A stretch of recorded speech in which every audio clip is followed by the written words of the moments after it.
Hello, everybody. I guess we are live. Do we need to introduce everybody? I think we have big enough channels that, to be honest, everybody who's following Jacek should know Ben and know Felix. But why doesn't everybody give a little introduction for themselves just while we're here? Jacek, start with you as the big man himself. Okay, football talent scout, Jacek Kulik. I have some followers on Twitter, and I like to write about young players every day, a few times a day. So welcome, and hope you guys will enjoy our watch along. It's actually only the second time that we do it. The first one was the final of the World Cup under 17s, and it went very well. So I hope that this time it will also be awesome, especially with guys like Adam, Ben, and Felix. And we've brought out the heavy hitters. Last time, me and Jacek alone was not good enough, so we have to bring in some bigger names to really get this going. And I'll say thanks to the 640 people who have already tuned in. I know U17 football is a little bit, I would say more unique than a transfer deadline day special. So thanks to everybody who's tuning in and going to watch the game with us. We'll try to do our best. We're not pro streamers, but we'll try and get everything synced up well. And Felix, as our next guest, let's give a little introduction of you as well with the AC Milan banner in the background, causing fire immediately in this little video stream. So go for it. Yeah, I just want to start with some controversy. I was telling you guys before that I support both teams, so that's a good start. But yeah, what am I? I'm not really sure. Got a Twitter account. I feel like a lot of people wouldn't know me for scouting, but those that do, I have a scouting account that I now pinned to my profile, but a lot of Cobham stuff, a lot of just football, Chelsea stuff, and I do a bit of streaming as well, so maybe I'm the more experienced one with streaming in this group, who knows. Yeah, and I would say Felix is much more than just a Chelsea guy. Felix is an incredible football mind when it comes to scouting, so defining him only as a Chelsea expert doesn't really do him justice. And Ben, on to you. I would say one of the biggest scouting accounts on Twitter, but I'll let you introduce yourself. There you go. No, I'm joking. I'm an Arsenal fan, but I try to not go too heavy with the Arsenal stuff. It's a lot more about the scouting and upcoming players, youth level or players have already broken through. So I just like to do detailed threads about players and quite consistently. But yeah, this tournament's been good, so it's great to be talking with you guys about it as well. I have to give Ben respect because it doesn't happen often, but I'll sometimes be scrolling the timeline, and even if he's watching the Arsenal under-18s and they're 4-0 down, he'll have one tweet being oh, for fuck's sake, but then he'll be gassing up the person who scored a hat-trick for the other team. If Chelsea are losing, I'm not thinking about the other team, but I respect it. Yeah, I would say Ben. I try to be unbiased, but Ben is one of the best at being unbiased yet still being Arsenal focused in a lot of his content. I think there's nobody I've seen make more posts about the Gyökeres Sesko debate than Ben. I think there's nobody unpacking this conversation more than him, and I can't wait until they don't sign either one of them and go for Alexander Isak or something like that. After Ben has basically invested his entire last year into going into the nuances of this debate. I've got to a point now where it's because it's actually, whatever happens, we're going to probably sign someone this summer. Yeah. So it's kind of coming to an end, but it's been so long talking about it. I'm just over it now. Just sign a player and move on. Who are we going for here? Sesko or Gyökeres? I think anybody who knows me, and it's not just because of my Bundesliga bias, but for me, Sesko is built in a lab striker. Literally, you could not design a better human specimen. I think he still needs to develop that Erling Haaland absolute killer instinct in front of goal where he kind of measures himself on pure output. I think Sesko is still a little bit of I would say a feel-good weather player, a little bit of a little boy sometimes who can get pushed around for his size, but if he ever turns that switch, it's going to be lights out in the Premier League. Yeah. That's very true. But Adam, you said if or when he will... I said if, and if I'm really backing him, I know I should actually say when. Yeah. So, but for me, even if you end up with Gyökeres, I am a huge fan of Gyökeres as well, and I love watching Sporting, and one of the most complete strikers in Europe, without any doubt. Yeah, and thanks now to the 2,000 people that are here at the moment. or excuse me, 5,000, Wow. 5,700 are in here at the moment. So thanks a lot to Wow. that. I guess That we went do up have a quick. bit of more of an audience for this U17 final, and I think there's so much that we'll speak about throughout the game. I don't think we'll just be commentating on the game. I think there's so many other talents that pretty much aren't at this final stage that have been so exciting to watch. But when we go through these lineups for people that maybe haven't been following the tournament as much as we have, I would say, why doesn't everybody choose one name that people really should keep an eye on during this game? I know it's really difficult, Jacek, especially for you. Whenever I tell you to name one name, you name about 7. But I need one name and one name only. And Ben, I'll start with you. Got to put them under pressure. What, one each from Yep. each team? Yeah, let's do one each from each team. I think we'll Well, I manage mean- Ben, that. don't ruin me because I know my name immediately. So don't ruin me. Yeah. No, I mean the thing is, because if I say it, then I would take someone else's. But I'm gonna go with. There's 2 on each side that I really like. I think I'll go with Rafael Quintas and Emmanuel Mbemba for me. No. But all right, if you want to say him, I can say someone else. I've got 2 on that side. I don't mind. We can you just say your piece. I'll find someone else. Yeah, cool. I'll say them 2. Yeah, Okay, and because what about them? What about them? Go into them for a little Oh, bit. okay, yeah. So Quintas for me is like, I compared him. I mean, both of them 2. I've had comparisons of another player just to help people understand. But I think Quintas is more of a Vitinha type, and Mbemba a bit like Lukeba. And I think you've got with Quintas, he's got that ability to kind of slow down play, but also speed it up. He's really good awareness. So when he receives the ball under pressure, he's just so calm. He can play the right pass quickly. Similar to the guys at PSG, the smaller midfielders that you could look at and think, they're going to be able to beat them physically. But he actually holds his own really well against physical midfielders, like shields the ball well. So yeah, he's been really impressive. He's like tenacious off the ball as well. So he's been really good even defensively, like filling in, kind of sensing the danger before it happens and recovering really nicely. And Mbemba, just because he's like the perfect kind of modern day centre back, full back hybrid, like defending wide areas, breaking the lines. His passing range is like so good. And obviously he's at PSG, so you're looking at a player who could actually. I genuinely think you look at the first team and you think, kind of what they wanted with Beraldo. He could do exactly that, where he could play either left back or centre back. But that duo for France in defence have been solid. So yeah, I think the day that France have bad center back partnerships at any youth level, I think we can just give up on football at that point. I don't think we'll ever see bad center backs playing for the French national team. It's like a guaranteed life, death, taxes, and good French center backs. And just Why do I have Disassi and Badiashile at my club then? I've got the worst 2. Yeah, and I wanted to pick Mbemba because I had a really cool story about Mbemba. We were on at the Otten Cup with Adam, and we were watching like one of the first games, and Mbemba was there. And after 10 minutes, I told Adam, man, what a special player. Man, he's my guy. Like, I don't know his name, but I love him, and I need to know his name ASAP. And then, Adam, you weren't that positive. I remember. Throw me under the bus directly, of course, in front of 3,000 people. Throw me under the bus.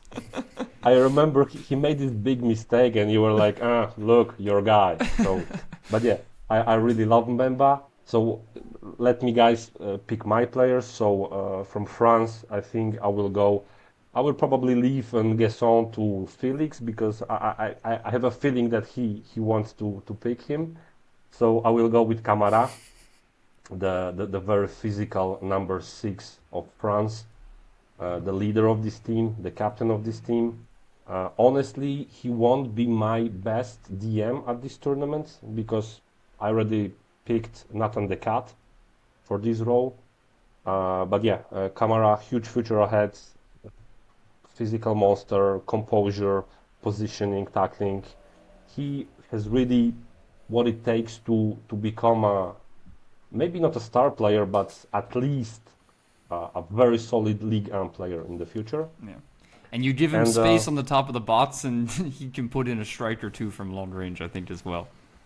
yeah, that's true. And yeah, against Belgium, he was the main star of the first half, so he scored and he caused the penalty.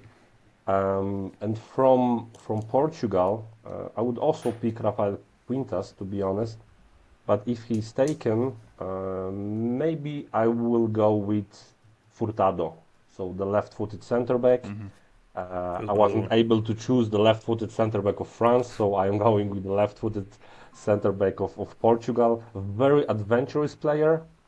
Like even today, I wouldn't be surprised if he will have a huge error and people will say, "Oh, Jacek doesn't know anything." But yeah, it's just his style. So he loves to maraud forward. He always likes to pick not the simplest options on the ball, but he's also tenacious, quite fast. So yeah, another huge prospect from Seychelles.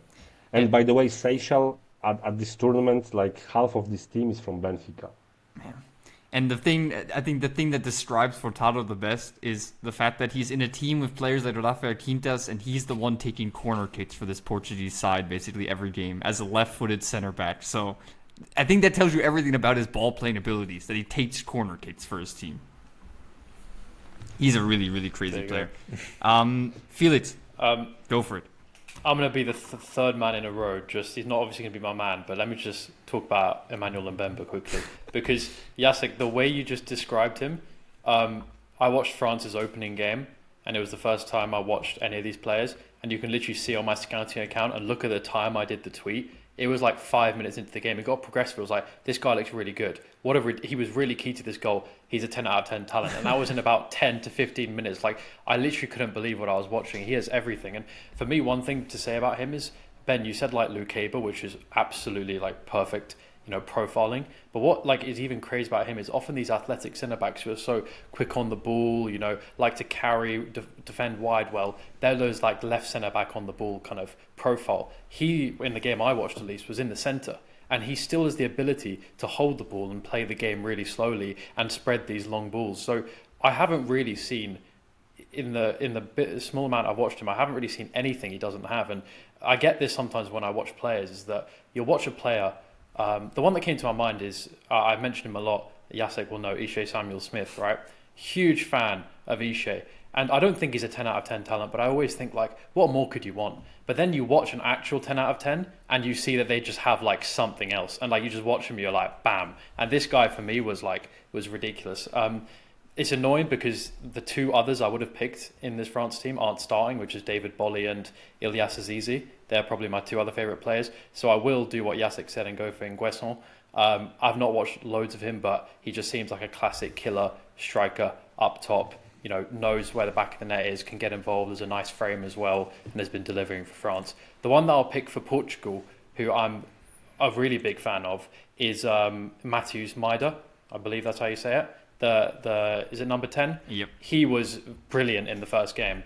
A lot of Portugal's front three were pretty impressive. They had that physical number 20, but he was just exceptional at receiving in the pocket, constantly asking for the ball, floating past players, had an eye for a pass, looked like he struck the ball on the edge of the box as well. So for me, he was probably my shout for Portugal. I don't know about you guys with Maide, but for me, one of the best first touches I think I've ever seen, not only at youth level, but any level. I mean, his ability to take down any ball into stride is crazy. It's really, really crazy. And I think he, in the game against Portugal, maybe Portugal-Germany, or it was a different one, where he found such a... it was Italy-Portugal, I think, where he had the assist, where he finds a super pocket in behind the lines and then lay off for a clean finish at the end.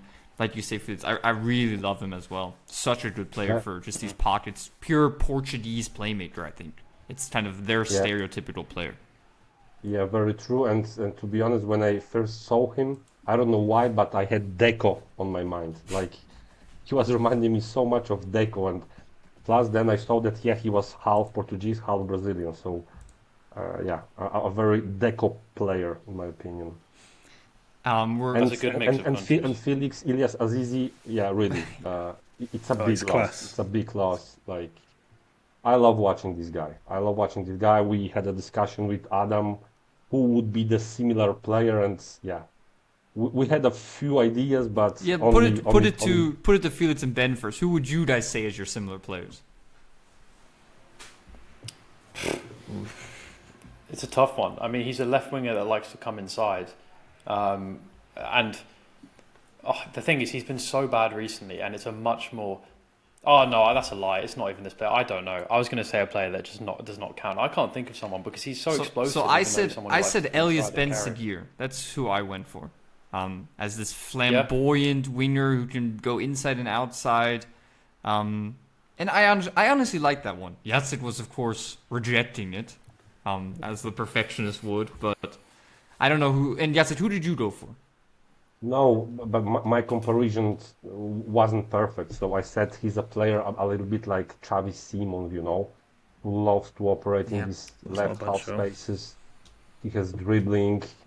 He's very creative. So it's not perfect, but it's not bad in my opinion. It's just like, I think it was also one of those where you could see after there's like Felix. I didn't know many of these players. I think the only Germany are the players that I really knew before going into this tournament, and he's another one that 10 minutes into the opening match you saw, man, this guy is so special. Like, just the freedom he plays with, just everything about him, like born to play football, right?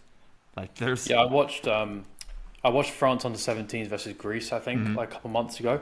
And to be honest, I was quite disappointed by France. Like I was disappointed because there were players that played well, but I already knew them. So David Boly, Ibrahim Mbaye. So I was like looking for others, and they weren't that good. I realised then it's because they'd rotated quite heavily. So both their centre backs were truly terrible, and I was like, how could France have bad centre backs? And it's because neither of these two were starting. They were just some random people. But Ilyas Azizi was the best player for them, and I'll tell you the player profile I was going to get, but don't give me crap for this. we're only at 4,700 now, so everybody make sure to clip this. I want to like stress the beginning part. Athleticism times 1,000. Okay, like ability to move times 1,000. I was going to say Nkunku, but I stopped myself. Okay? I don't think that's terrible. He's not been playing that for ages, but he does so much more than Nkunku when he carries the ball. Like Nkunku is happy to play back to goal and play off that. You don't see Azizi do that as much. He likes to pick up the ball and move. I think Christopher Nkunku has changed a lot though throughout his career. Also, like the Nkunku that broke through at PSG is very, very different even to the one that was kind of becoming more and more of a finisher even at Leipzig at the end. So I like an early Nkunku actually a bit. And by the way, apropos comparisons, like for me in Guesson, Hugo Ekitike. Oh yeah, I said the same as well. And I think he's the link-up play on on channel. Yeah. Okay, we're nearing the kickoff here, so I'm gonna run through mine real quick. First of all, Remy Himbert, a really, really flamboyant winger. It looks like he's playing striker today, but I honestly like him more on the wings, and he'll drift out to the wings pretty much all game anyways. He's a pretty free spirit. Another player with an exceptional first touch, such a clean technical manipulator. He's not like this pure athlete who's just going to run by you in wide channels, but he has such good timing for making directional changes, so mature for his age. He'll be such a cool player to watch. I don't know if he'll necessarily make it to the elite level, but he'll be like a player that you'll always enjoy watching. He's just a beautiful player to watch. And then one that I think will definitely make it to the elite level, who I'm actually shocked nobody selected. My favorite player, Daniel Banjakwi. This guy is a monster. Insane in dribbling technique. He can break any press in the world. Such long stride, such athleticism. Like, my first thought was, why is Portugal playing with a 28-year-old at the U17 Euros? Because he's so mature and so remarkable. He's a little bit like Eric Abidal, or even... crazier would even be to say like something like Maicon, because this guy is just, he's a crazy player and he'll go very, very far in the future. Fully agree, Adam, and I didn't want to steal your player, because I knew that you wanted to be the one talking about him. And I think one that we also should mention that we didn't mention is this guy right here, Stefan Manuel, Renato Sanchez's cousin, I believe, if I'm not mistaken. And Oh, really? Yeah, you can see it. You Yeah. can see it in the profile picture. To be honest, I don't think it should come. Yeah, as, it makes sense. yeah, but, it doesn't yeah. come as much as a surprise. He's a really, really cool player. Such like a free spirit as well. Gets into central pockets all the time. Is far more than just a winger. I think you see him. I'm not sure if we have heat maps. I can see if we do. SofaScore I think should. do, They have. yeah. Are you guys following my screen? Yeah. Yeah. Okay, here we go. So, yeah, probably not the most typical winger heat map, I would say. It's more of like a wide center mid and a 4-1-2-1-2, to be honest. And that's really how he plays. Yeah, gets into the final third a lot, but can also combine in central areas. Really, really cool player. So I would say for me, another one to, yeah, just keep an eye on. I told you, Adam, like Steven Manuel is basically Renato Sanchez on steroids. Yeah. So, I was going to say the player that will be near him from the other side, Rudy Matondo. He's been really good, particularly the last game. Yeah. And those two are going to be up against each other as well because of where they'll be. And he does so much off the ball defensively. He didn't even play earlier on. You can see there as well.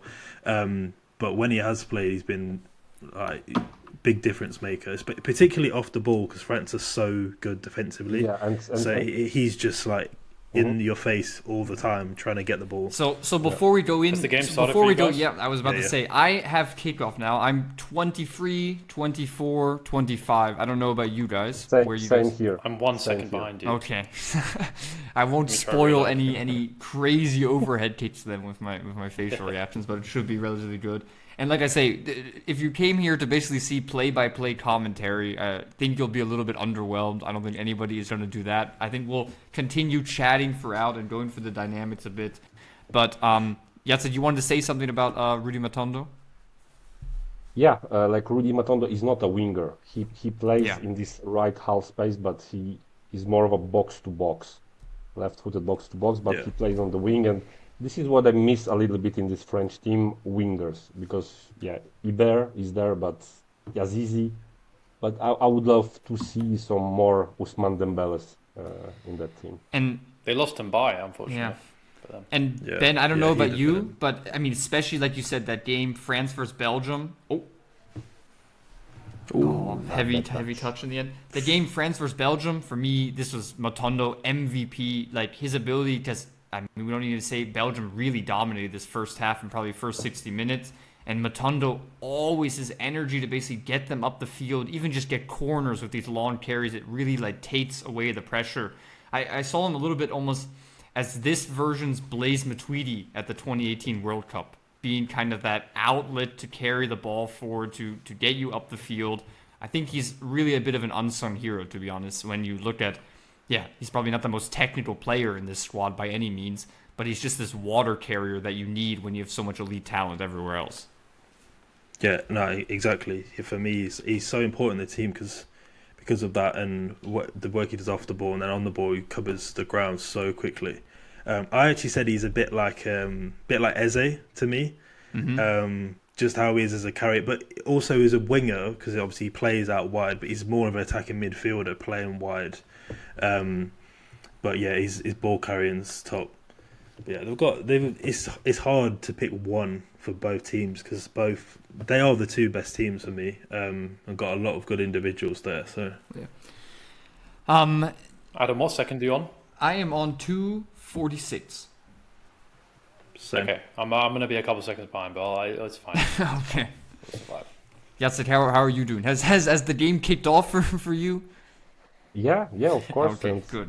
Not that we're I'm leaving you hanging. concentrated and watching, and yeah. You're not a big chatter for the 6,000 who have come in to tune in. Thanks again, guys. We're at 5,700. It's really crazy. I mean, like the love for You guys are U17 amazing. football and the love for Football Town Scout and everybody else, Ben for Felix and for my count as well. It's crazy to have so many people here. Yeah, we really, really appreciate it. I'm interested to see whether Anicio Yeah, that's a good decides topic. to actually score. Let's pull up. Not miss any chances. Um, Because I will stand by that I like his profile. But at the end of the day, if you're a striker, you should probably score. That's Good idea. Here By we the go. way, by the way, guys, who are we cheering for here? Like, let's choose our camps. For me, it's Portugal. I'm in love with this squad. I really, really love this defense. I love the midfield as well. So I'm gonna go with Portugal. Ben, And Felix? and I've I know. seen enough good French teams win youth titles and international titles. So there will be another time. Yeah, I think for me, France dominate a bit too much, so I'll go for Portugal. But I'm just here for the love of the game. I'm not supporting either team. Yeah, I'd say the same. I think I'm not fussed who wins. I think I kind of want to say that France will though. I think France will win. Yeah, I just think they're better defensively, and they've got a lot of threat going forward. And they're used to playing without the ball. I've watched a lot of them in the qualifiers, and they've got an impressive squad. But it's interesting to see if is he injured or something? Is that why he's Yeah. not playing? Yeah. I think he's on the bench. Yeah, He's on the Yeah. bench, 'Cause he but didn't play last he's on the game. bench, but not available. Like he was on the bench last Big game as transfer, well, no? and he's injured. Okay. okay. So, Yeah, my other thing is I feel like France, obviously they have fullbacks, but they don't have any wingers. But the problem is that Portugal have started with two more like interior wingers, Yeah. with Cunha and the Renato Yeah, Sanchez guy. So Both Betpede and Yeah. Antonio are very defensive fullbacks, also, which should be mentioned. Especially Antonio is like, going forward, you're not really going to see fireworks from him. I mean, watch and see as he now scores a banger from 30 yards, but I'll put it there that most likely you won't see much from him going forward. But they are just like I think often with these French squads that they try and compensate in defensive positions for having just like these free attacking players in the final third. Like I feel like that what France does so well across all age groups is that they just match profiles extremely, extremely well in their squads. yeah, so but then in this team, to be fair, they don't really have that free-flowing wingers that Jacek mentioned. Yeah, so with Azizi, of interesting course, it's dynamic. very different. I think It would have been. Yeah. Azizi and Mbaye is the literal polar opposite of what they have on the Yeah. pitch right now. So to be and honest, should we- it would be so cool to see Azizi versus Mateus Mide. yeah. Like, Yeah, and also, I mean, let's speak a little bit about Neto also here, because what he did against Italy? Lennart Karl, Oh, basically suffocating one of the best talents in world football at this age group, was incredible. I mean, how he handled Lennart Karl's threat, it was really, really remarkable. So even though he's the only player on the pitch without a pitcher, he's definitely one to watch out for. And should we speak Germany let about me down. Anicio for a second? I know Felix, you wanted to go into him. I'm not the biggest fan, to be honest, but he's playing again. yeah, I mean, look, I'm not sticking my neck out for him, but like before he started shooting, I was like, let me watch out for this guy. He's got like his physical profile is really nice. He picks up well. He carries well. He's active, but then like there's missing goals because of like poor ball Great striking. But link-up he's just play missing just now. literally. Yeah, Ooh. not quite, but he's missing goals that are literally like just happens. It's not about your ball striking. It's just can you finish. So yeah, he's got. I mean, I feel like that's something that always in a young player you can give a bit of hope in them to improve. There could be something going on. Who knows? To be honest, I haven't really seen his ball striking to be able to say it is good. But actually, I did see a goal he scored for a Benfica youth team from a while out. So maybe he has it, but he just hasn't had his shooting boots on this tournament. Yeah, I think it was even the 0-0 against France where he had first a shot in the penalty area and then 5 minutes later a header in the penalty area also that didn't even make it on target. And that was when I was a little bit like, okay, you can sacrifice a lot for a player who brings you a lot of link-up play and stuff like that. But end of the day, having so little impact in front of goal all tournament is something that frustrates me. Specifically, my Sofa score is reloading now. Specifically when you have a guy like Thomas Suarez on the bench, who's been excellent in very, very few minutes, coming in, having just like incredible positional sense also. He's not the tallest striker by any means. He's almost the polar opposite of Alemão, but just how he basically positions himself and gets into dangerous areas is so, so good. yeah, that's true. But maybe not that splashy because Anicio, you can see him like sometimes like he tries to dribble. He's more mobile probably, but Suarez, he has these instincts, and it's a very simple game but very efficient. So I'm pretty sure that we will see him in the second half, and wouldn't be surprised if he would score the golden goal in the second half. Yeah. Yes, and I think you're the one who's focused the tweet out most link. on the game so far. So what have we seen so far? So far, we are seeing two teams that are kind of afraid to do something more, like they are learning each other, let's say. The stake is huge, so yeah, as we say in Poland, you don't play the finals, you win the finals. So I'm not expecting champagne In football. Poland. Yeah, I mean, we spoke about France. Like, this is the thing that without Azizi, Abai, obviously they haven't had the whole tournament, but they missed a lot of dynamism and threat from him there. But in the first game, when I watched France, like they at least had the direct pace and threat of Bolly. And it just feels like when you look at their whole team, it's just missing a lot of that kind of dynamism. I've not watched much of the right back, but Adam, I trust your judgment of him. Yeah, he's very And he has defensive so far fullback. been playing more. He's been almost lining up as a right centre back kind of in possession. So yeah, I wonder if they're just lacking a bit of threat there. But off the bench, adding Bolly and Azizi is a lot of threat. Yeah, it would be cool if that's- Azizi could play some minutes at least. Oh, offside. Ooh. I was going to say Antonio. He played for the first team as well at Lens. I think He's been playing for a bit, hasn't he? yeah, and he Yeah. played right centre back in the 3, so he's definitely more of a defensive player. He's got a good cross on him as well in the final third, but generally, yeah, it's more defensive. That was a very good save, by the way. I know it was. Yeah, handball, I was but about to say that good as save well. by the keeper. And when we speak about some other ones, Gil Mateo Neves from Portugal, he's also a really good player to have to bring off the bench as well. A player who was really good against Albania. I love this player so much. Gilles Is he the Neves. number 20? Yep. Yeah.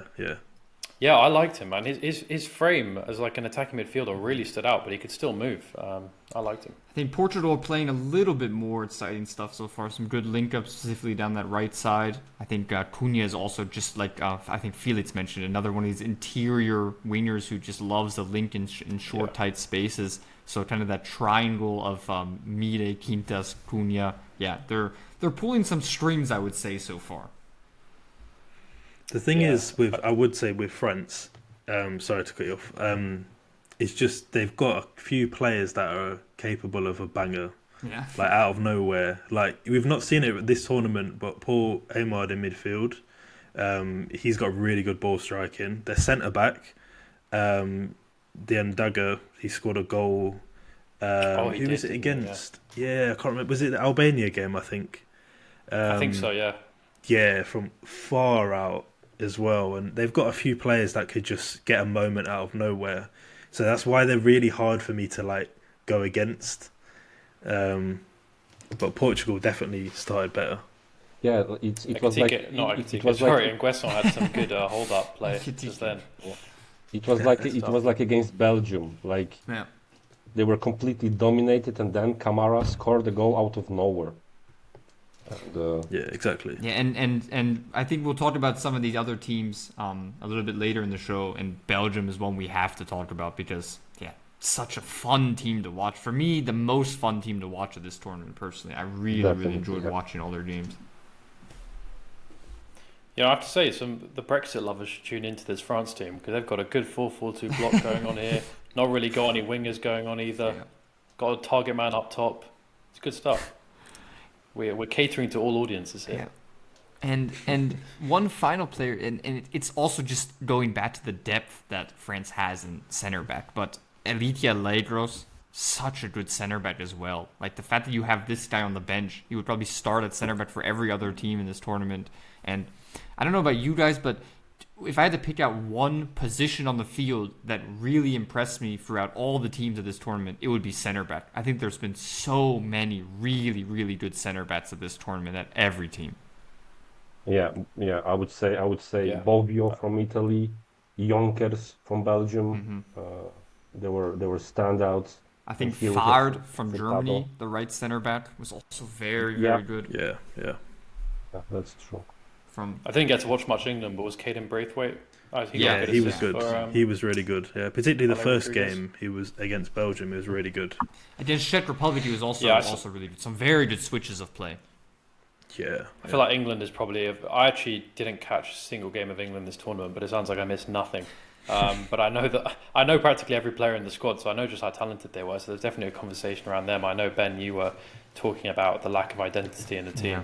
but it's truly like ridiculous how bad they were this tournament. Yeah, very reliant on individual quality. And to be honest, the individual quality was still crazy in moments, and especially against Czech Republic. Like, I mean, without tactics, they could win this game basically because of the individual quality. But yeah, I mean, I think, without having watched the games like extensively, like it just seemed that they were going too much for the individual players. great ball. I feel like France, they aren't scared to leave out potentially some better players if it helps balance the team. But like, I think they just wanted to have all their superstars on the pitch. And this is not my Chelsea bias, but like Landon Emanalo is a player that could have given them a lot of balance from what I could see. And the back line just seemed to always have a player that was out of position and just trying to fit someone in. And changing it every single game as well. It just seemed like just a bit of a circus show, to be honest. In general, England was a mess. It's like they came without a coach, or they came with a guy who just gave them the ball and said, "Yeah, do whatever you want." So they looked really bad, and the talent they had, like, come on, guys, you have Finley Gorman. They should be here. They should be here really on the talent that they had. But you don't go far in a tournament without, the team. Connection. And what I would say on your point, Felix, about the defenders, they didn't take many natural defenders. I'm not sure why that was. When I looked at the squad, I mean, the first game they had Bradley Burrows playing right back, and he's like attacking midfielder or winger. He did really well, actually. It really surprised me how well he played at right back. But there was a few like that, and when you look at the other defences, like some of these teams here, I mean, I mentioned a lot about Portugal, that most of their team is from Benfica. They know how to play together. Yeah, that's exactly what I wanted to mention by pulling up all these clubs here now. Oh, yeah, perfect. I mean, for me, I think, like, to throw an underrated shout out there, I think that Max Dowman's a pretty good player. I feel like he has a lot of quality. I don't know if you guys Who's that? I don't think I've heard of him before. Nah, not as an Arsenal fan, you wouldn't. Maybe one for FTS, yeah. Good player. Yeah. Maybe I'll check him one day.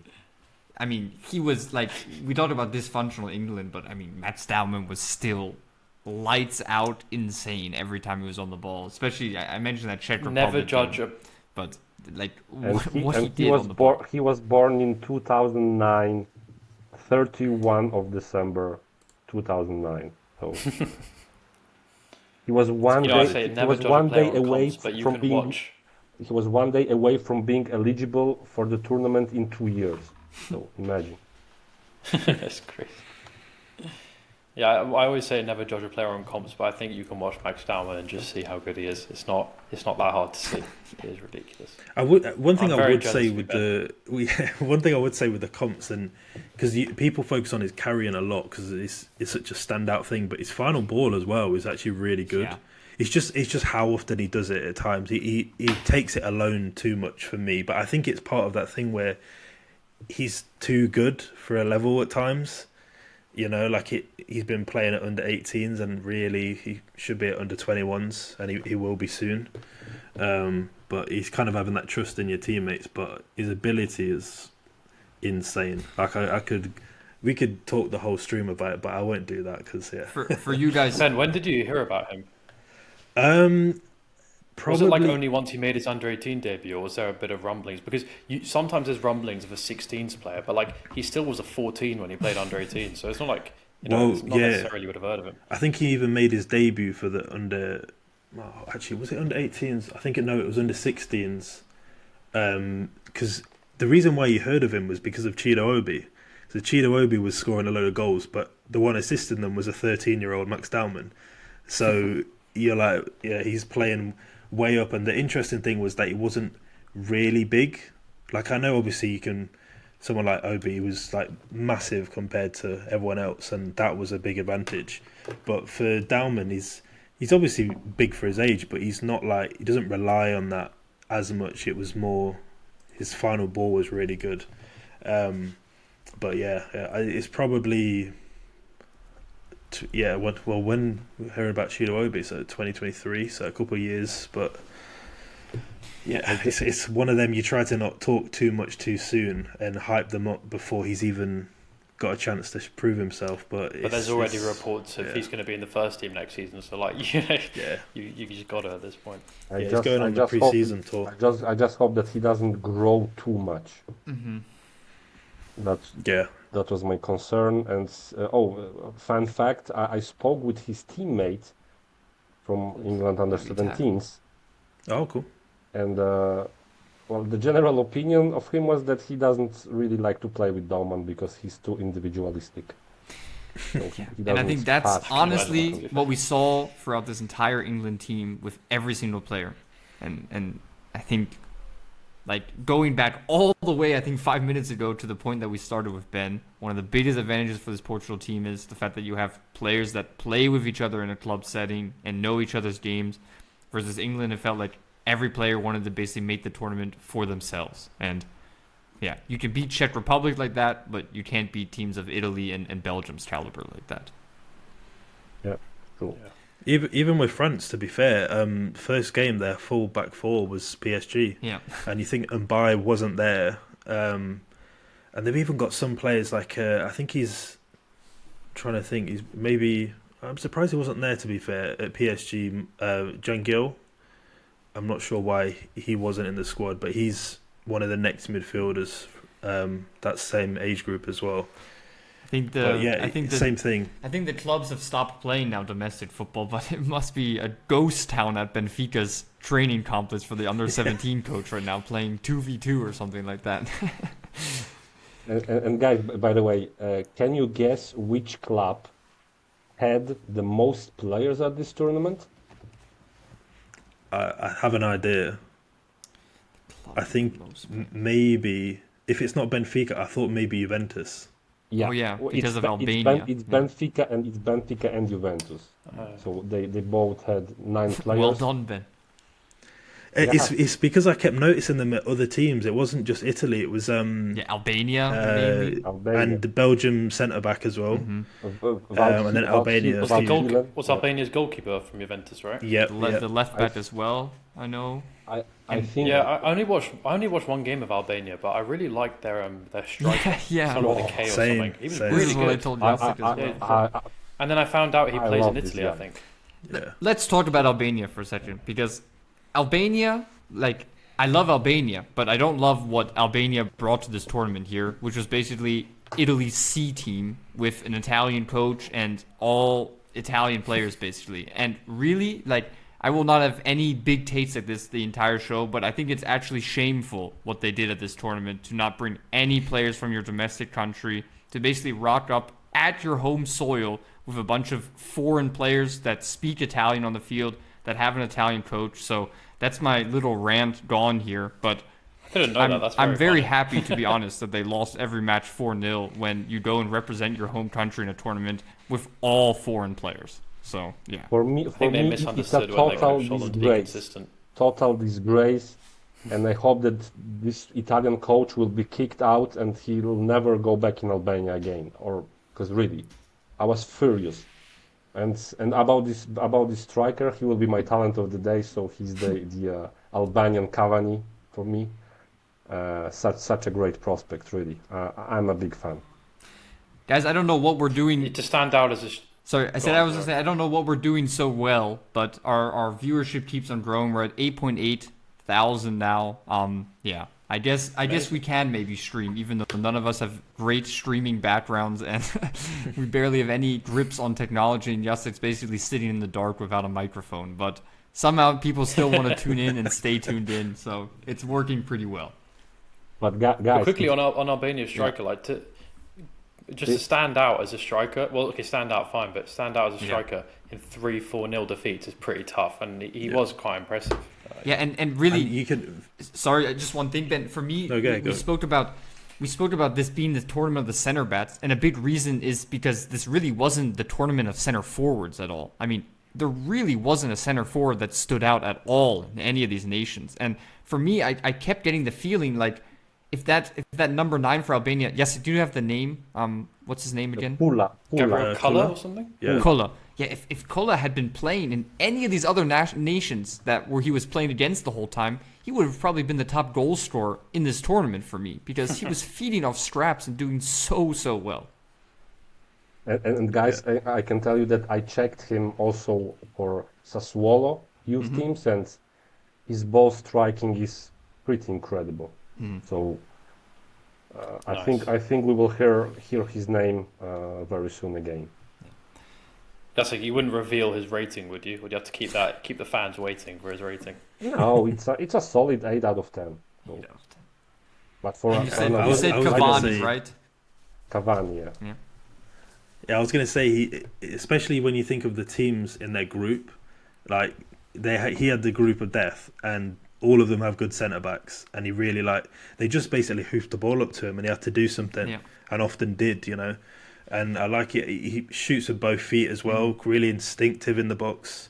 So yeah, he's definitely one to look out for. And also what was so great is the fact that he's basically getting no help the entire game, but he never seemed frustrated or unwilling to do the dirty link-up play. There was even moments, I think it was the Germany game, where the goalie spilled the ball a little bit and he goes all the way through the goalie and slide tackles his hand off, basically, and he gets a yellow card for it.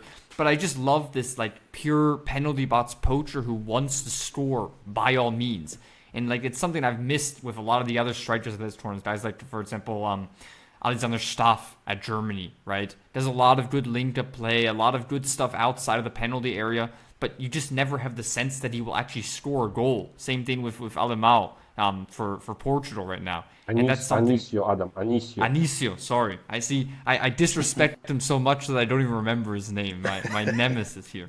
But no, it's yeah. I think it's too easy to say that we're breeding these center forwards that really aren't pure goal scorers. But it is a little bit of a topic, even when we spoke about Benjamin Sesto at the beginning of the show. This absolute desire and commitment to score by any means is dying out a little bit, I think.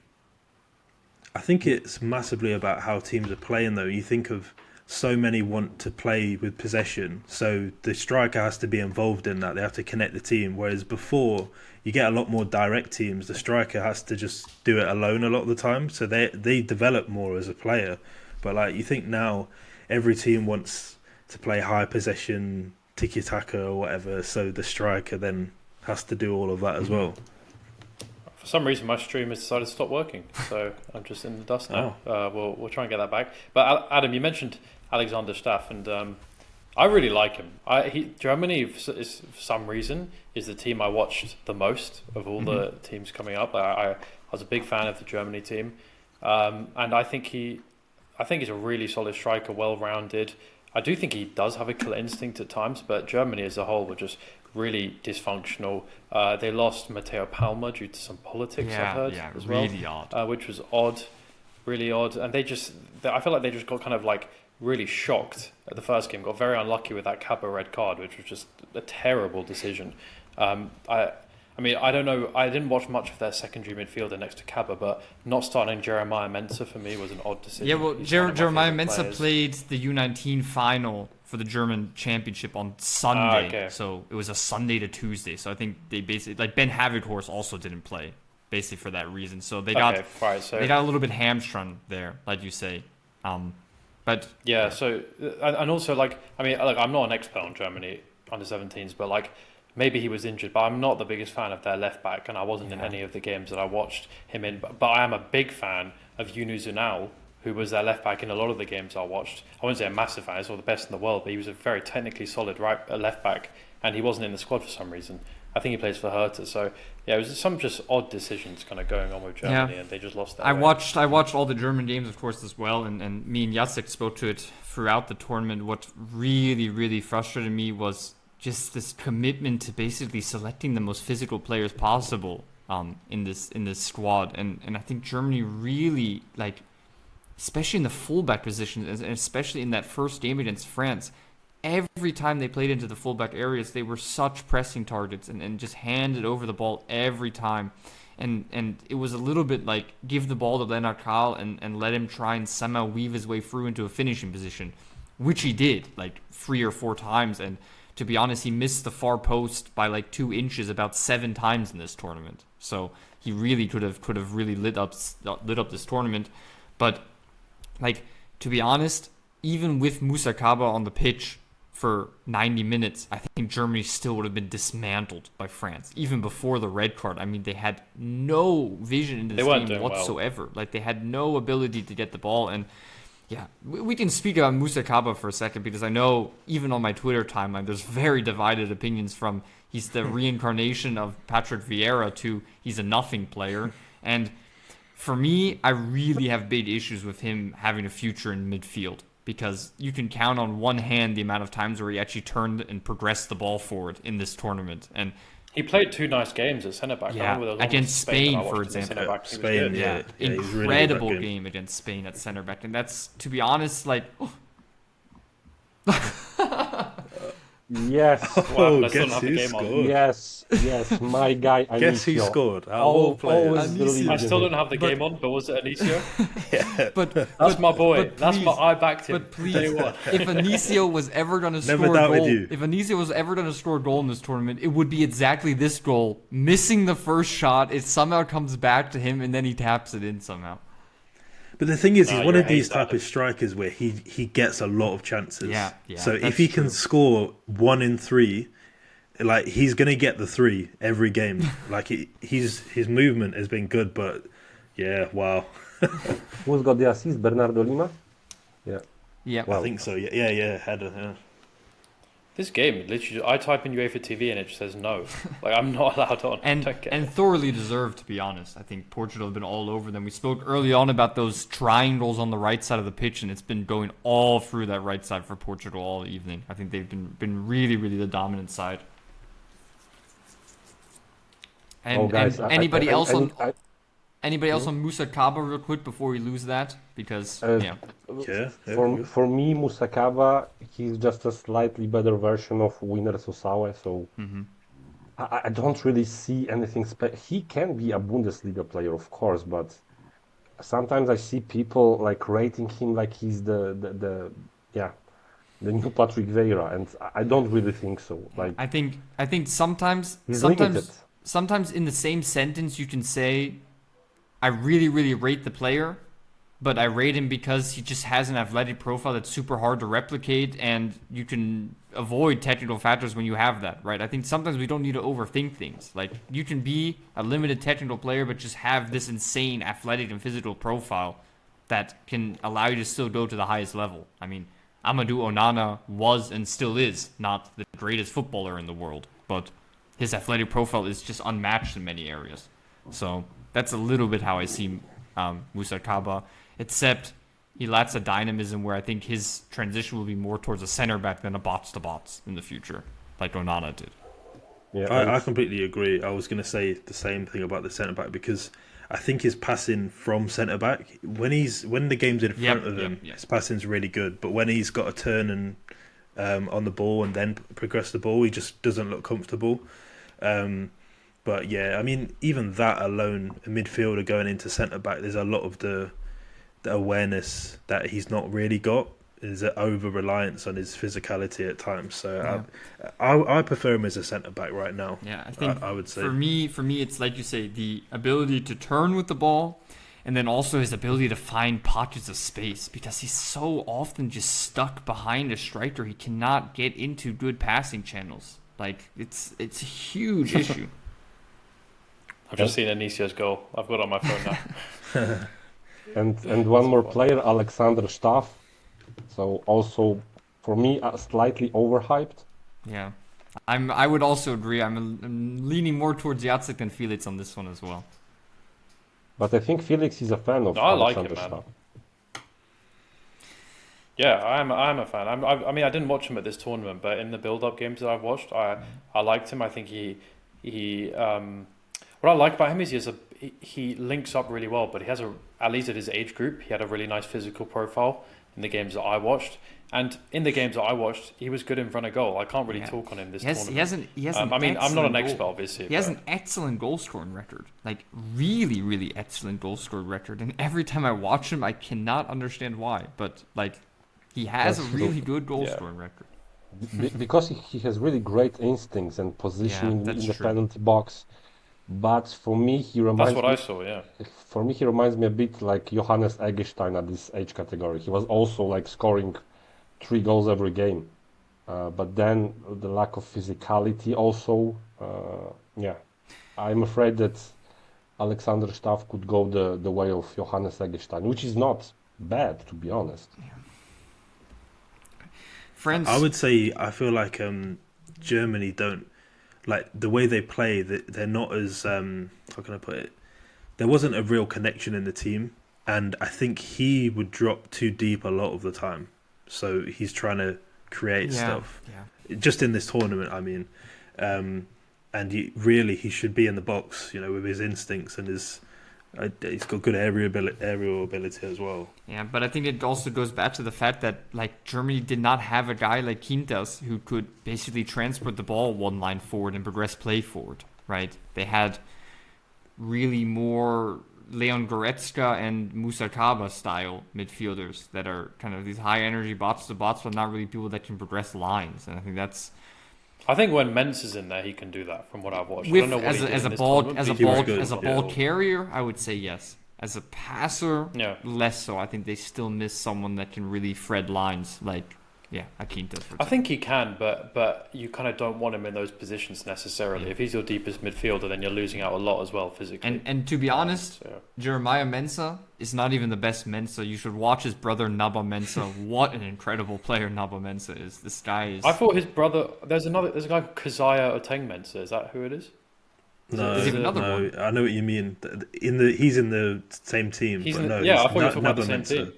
No, so Oh, Naba okay. Mensah's is he a year or two older than him? I think 1 year. So Jeremiah is 2008, making Naba 2007. 2000, Naba is 2007, yeah. Yeah. And honestly, like Naba has zero hype. Musa Kaba has a lot of hype, but I would choose Naba Mensah Yeah, over agreed. Musa Kaba. And Yeah, Well, Leverkusen there's they've got a few. To be fair, I really like Leverkusen's. I was about Yeah. to say, we're watching the U17 Euro final, but I would happily replace it with watching Bayer Leverkusen's U19s in 2007 generation because Yeah. it's insanity what they have in this generation. It's insanity. Yeah, I really like them. Stepanov or that Nuremberg loan is going to be Yeah. sick, and Natali as well. Oh. They were really nice. Yeah, so do you I want saw Onyeka's going on loan as well. I don't know where it was. I don't know if Bochum. you guys saw that. Bochum, Yeah, which is also yeah, very that cool. would be interesting. And They also have Alay Begovic Begovic as in well, the- another insane player. Okay, Yeah, that's exactly what I was same. going to say. Yeah, That's I really exactly like what I was gonna say. Adam, you probably watch him more than me. I had a look at him a couple of days ago. Where do you see him as his best position? I would say like Florian Wirtz, half space winger, like drifting centrally 4-2-3-1. He's like one of the most two-footed players I've ever seen. And I haven't seen his defensive game, but I thought like potentially, because I was looking at him as like a 4-3-3, like he could be the more attacking guy if you compensate as like a left centre mid role. But I've not seen his defensive game to be able to comment on that. It's more just like I like him more in inward zones than outside. to be honest, I've watched him I've watched at least 10 games of him, and I feel like I haven't seen his defensive game either. Which Okay, it's probably a reason. There you go. Yeah. Okay. so, okay. but on the ball, yeah, left center mid, get him in half space, like just get him in half spaces as much as possible. Yeah. Yeah, I actually Oh, 2-0. because I watched Oh, the goal. finish. Nice. Who's that? Duarte Cunha. Cunha, yeah. Nice. I was gonna Did say I Anisha win watched the the flick on there or not? Sorry, Ben. Go on. no, it's alright. Yeah, I'm not sure who's flicked on. I was gonna say I watched the Leverkusen team in the youth league, UEFA Youth League, and then from there I was like, yeah, I need to go watch these, and I watched them a lot throughout the season, because they, Onyeka, Alej Begovic, Stepanov, those three in particular for me, they're all top. I also think if you look in the first team, they could all play for the first team. As in, there's a role for them in the first team quite nicely, Hold on. Anicia won the flick on. Wow. I mean, this is Anicio's game. That's my He boy. can do this. 2-0 Felix. That's that. I'm gonna pretend like I stuck my neck on the line for Anicia. And Guys, we've guys, hit, I we've have hit never seen 10,000. a better performer than Anicio tonight. Wow. And Best striker we've in this hit generation. 10,000 now, so thanks a lot to everybody who's tuned in. I appreciate the love. It's Incredible. crazy for U17 football. I just want France to bring on Azizi and Bolly now. Who cares about injuries? It's easy on and one leg, just go honestly, gung-ho. to change this game. Exactly. That's very true. It And doesn't seem like they've really done anything, France, in this game. Adam Anicio's performance, like, did you see Desiree Doué performance? It was nothing compared to Anicio's masterclass today. We have a question in the chat asking about Joan Gadou. Some thoughts about him. He was a top talent at PSG. What, the Salzburg centre back? Yeah. Yeah. I still think he has incredible potential. Watching him for the under-17s, and he's another one like Badiashile, Gadou. So for me, he probably made the right move. Do you see him similar to Badiashile? He's I very was going to say, but you weren't That's like a that. I cannot compare him to Badiashile because Badiashile is left-footed. I'm blind. I always need to compare right-footers to right-footers, but yeah, pretty similar profile to. But I just thought, I've not watched a lot of Gadou, but from when I watched him, I saw him as more of like a carrier, aggressive centre back. Like Badiashile, his passing is absolutely ridiculous, but I feel like I see Gadou with more of a like aggressive centre back profile. But yeah, I've not watched loads of him, to be honest. I had the good talent player. of the day prepared with Gadou for a year, but so yeah, I compared him to Ibrahim Konate. It was never published. It just in my drafts. And I think for going back to the game for a second, those runs from Matondo that we just saw driving the ball forward, winning fouls, like that's just what makes him really, really useful. He's not going to be the most technical player to then intricately beat his opponents, but he can just get you meters up the field like nobody else. Yeah, exactly. It's And useful when they're behind like this, definitely. and that's what Les Matuidi was doing also, but Yeah, more on yeah. the left side, not on the right side. Is that why we can't compare him? Wrong side as well? Like the foot? No. I was going to say, actually, you know, one player I've not seen much of in the French team who, against Albania, was really good. Lissese? Milan Lissese, I think it is. He's not really played much this tournament. But yeah, number 11.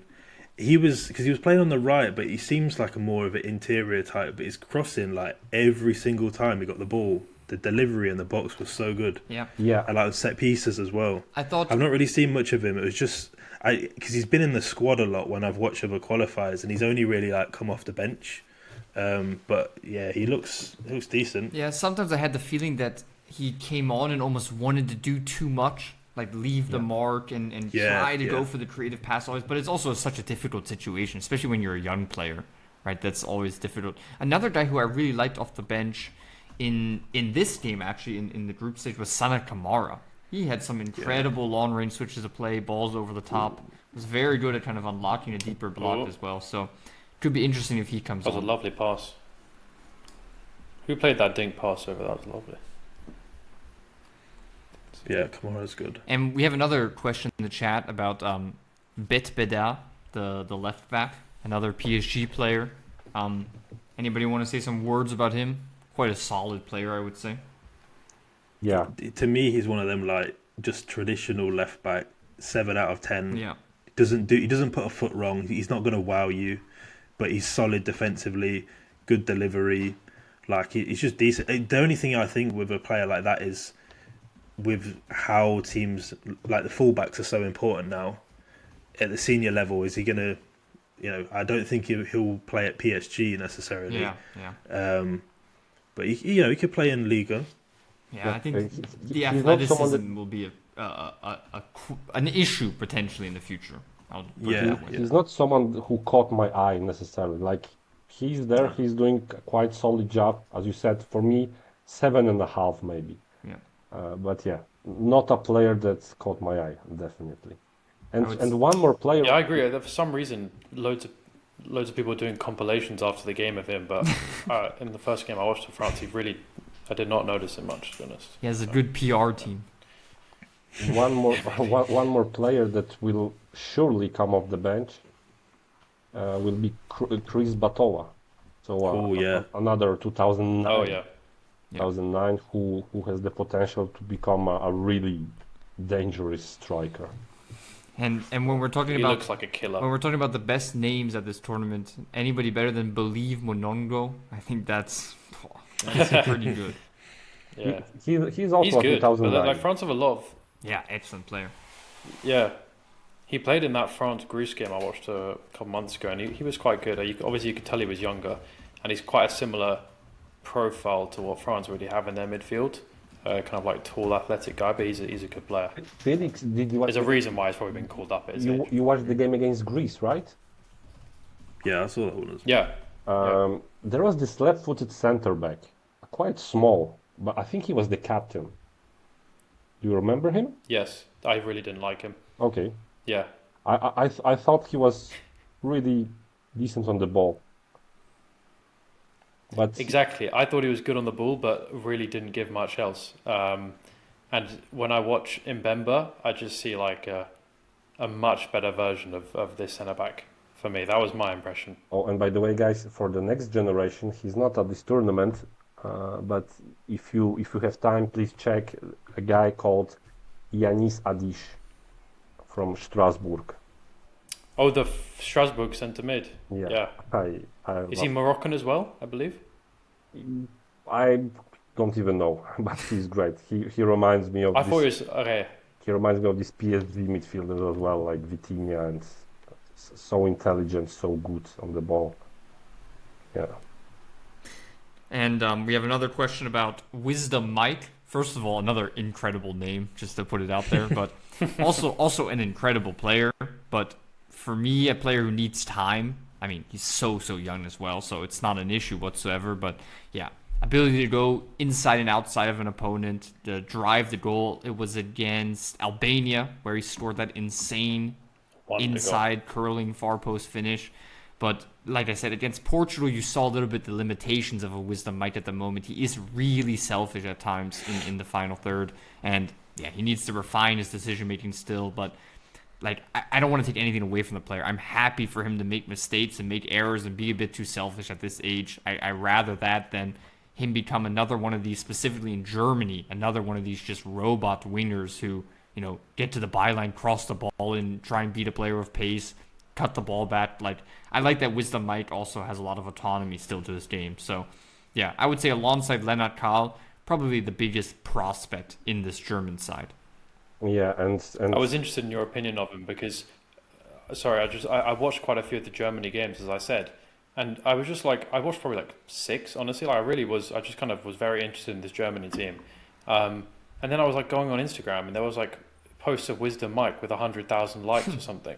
And he was like training with the Bayern first team. And I was like, well, how on earth? I've literally never seen this guy once in the Germany team. He hadn't played any of the games that I watched. So I was really confused. So I was interested in what your opinion was because despite my good knowledge of the Germany team, I had never watched him before this tournament, even though he was training with the Bayern first Just team. back to the game for a second. Kamara showing why he's a really incredible holding midfielder. Just excellent feat to get by opponents there for his stature. Yeah, he's such a cool player. and just to finish Wisdom Mike, I don't know if you guys saw the first game and on UEFA TV, but the commentator was calling him Mika, Wisdom Mika, and I was so pissed off. Yeah, I heard that. Yeah, and this guy is a Vinicius Junior, right? Like, let's be honest, he must watch Vinicius Junior every day for 5 hours. So also same problems are Vini Junior, but yeah, definitely an outstanding prospect. And yeah, as you said, Adam, him, Lennart Kahl, the center back Fart from Gladbach, yeah, would make my top 3 prospects of this But team. this is not a Germany generation like the 2006 that won this competition a few years back. The depth of quality in that team was and is still insane. Like, I think And coming back to that game, this is definitely not the French generation 2005 with Desiré Doué and Matistel. Wow, honestly. Okay, do we have a tell us a. I want to ask, do we have a man of the match so far? But I know who the man of the match will be for everybody, and it'll make me look foolish. But I'll ask it anyways. Who's the man of the match? Who wants to take it? It's Anicio. of I course. mean, I missed 10 minutes in the middle of the game. So unless someone did something crazy there, I'd say Anicio. I mean, scored the goal, flick on for the second goal. Seems to have been involved. France have really been quite drab. I have to say, like the second goal by Cunha, very good work from Cunha, but very, very poor from. I watched the replay of the right centre back, Diandaga. Like he tried to put his arm across and completely failed. Yeah. Cunha's about half his size.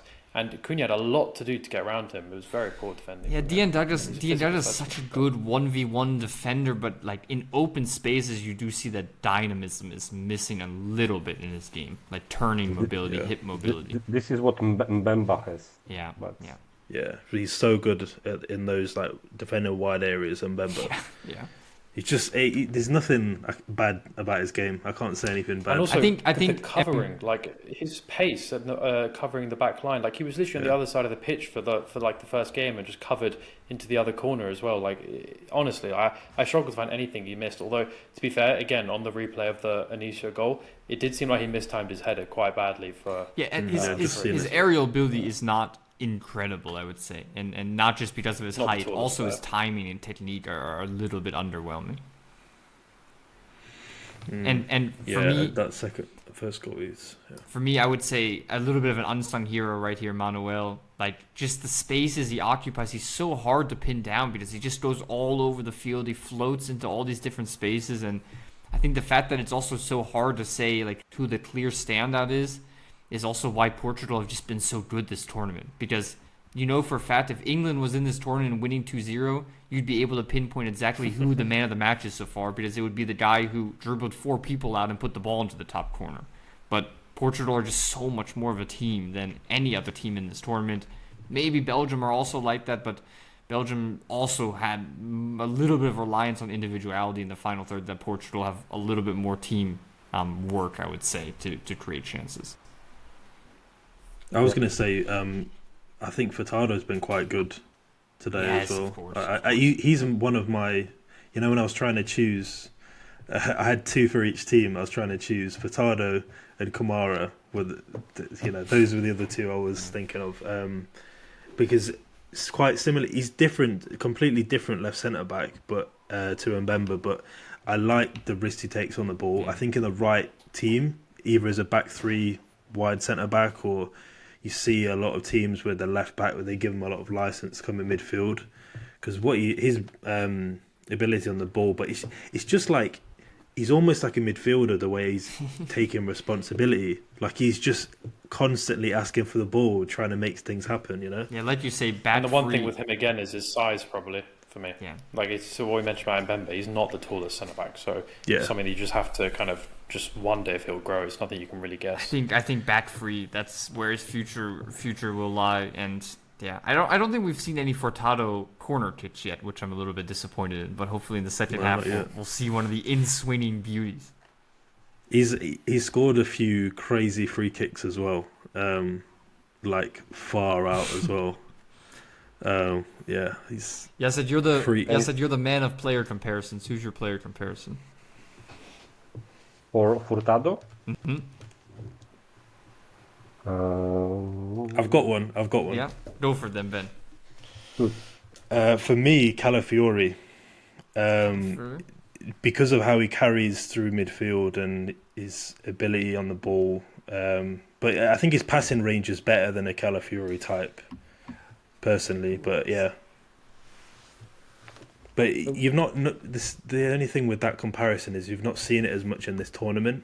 I'm thinking more of other games I've seen where he carries the ball so well from deeper. Yeah, he's been more of like a quarterback in this tournament. I would say than that as well. carrying More passing coming to light than dribbling. Yeah. Has Jacek thought of someone? I have no comparison for him. Like, really. The lights have gotten darker. Yes, as you want to turn the lights on, or is this like is this supposed to be the mood of the stream that it's a little bit like dark? Sorry? Sorry? Anicia's been man of the match and he's not happy. Yeah, dark day, and he's I think it's a good time to also maybe speak about some of these other teams. I thought, why don't we speak about Belgium U17? Because they've been such a cool team. Just to pull up, why don't we go just for this? What I wanted to ask, I had a few questions that I wanted to ask, and one of the ones I really wanted to ask was for you guys to rank 4 players from your favorite to least favorite. So Bisiwu, Kamara, Noah Fernandez, and wrong side. Silva? Yeah, Da Silva. Rank those 4 for me on future potential. Say them again, sorry. No, I heard the first 2. basically Da Silva. all of the black attackers on Belgium. So Kamara, Bisiwu, Fernandez, and Fernandez Da though. Silva. Hey, you didn't mention Mitongo Muteba. Would we like to add? He counts. Would we like to add? Oh yeah. No, we I don't think have we'll to. all. I like that. That guy is my. I've only watched him once, but that's my Samuel Morodian regen. I like him. But he's Okay, rank those 4. Ben, let's start with you. We started with you last time as well. Okay, I will go Fernandez, Bisiwu, Da Silva, Kamara for me. So I'm tempted to go Bisiwu number 1, but yeah, Fernandez is top. I can go real quick because basically I'm doing exactly what Ben is tempted to do. So I'm going for Bisiwu 1, Fernandez 2, Da Silva, and then Kamara. For me, I'm not putting Noah Fernandez as number 1 just because of the fact that he will have a lot of difficulties in senior football, in my opinion. Yeah. The intensity of senior football, like right now, he would get killed at the senior level, and I don't really see him like tracking back. Of course, he's a magician. For me, he's such a 90s player, that he can change a game with one touch, but these days you need something slightly more, so a lot more work rate. So I would go Bisiu, Noah Fernandez still second. Like for me, Nathan De Cat is probably my number 1. Then Yasser, He's not allowed, we can Yasser. even mention him Not real quick. allowed. We have a question from Grown Duck Reports in the chat. If you guys want to follow J League Football, follow Grown Duck Reports, as he's an incredible Twitter account. But Yasser, he asked thoughts on Nathan De Cat, so speak on him real quick as well. He's probably one of the most mature young midfielders in world football. So personally, I compare him to Mark van Bommel. Why?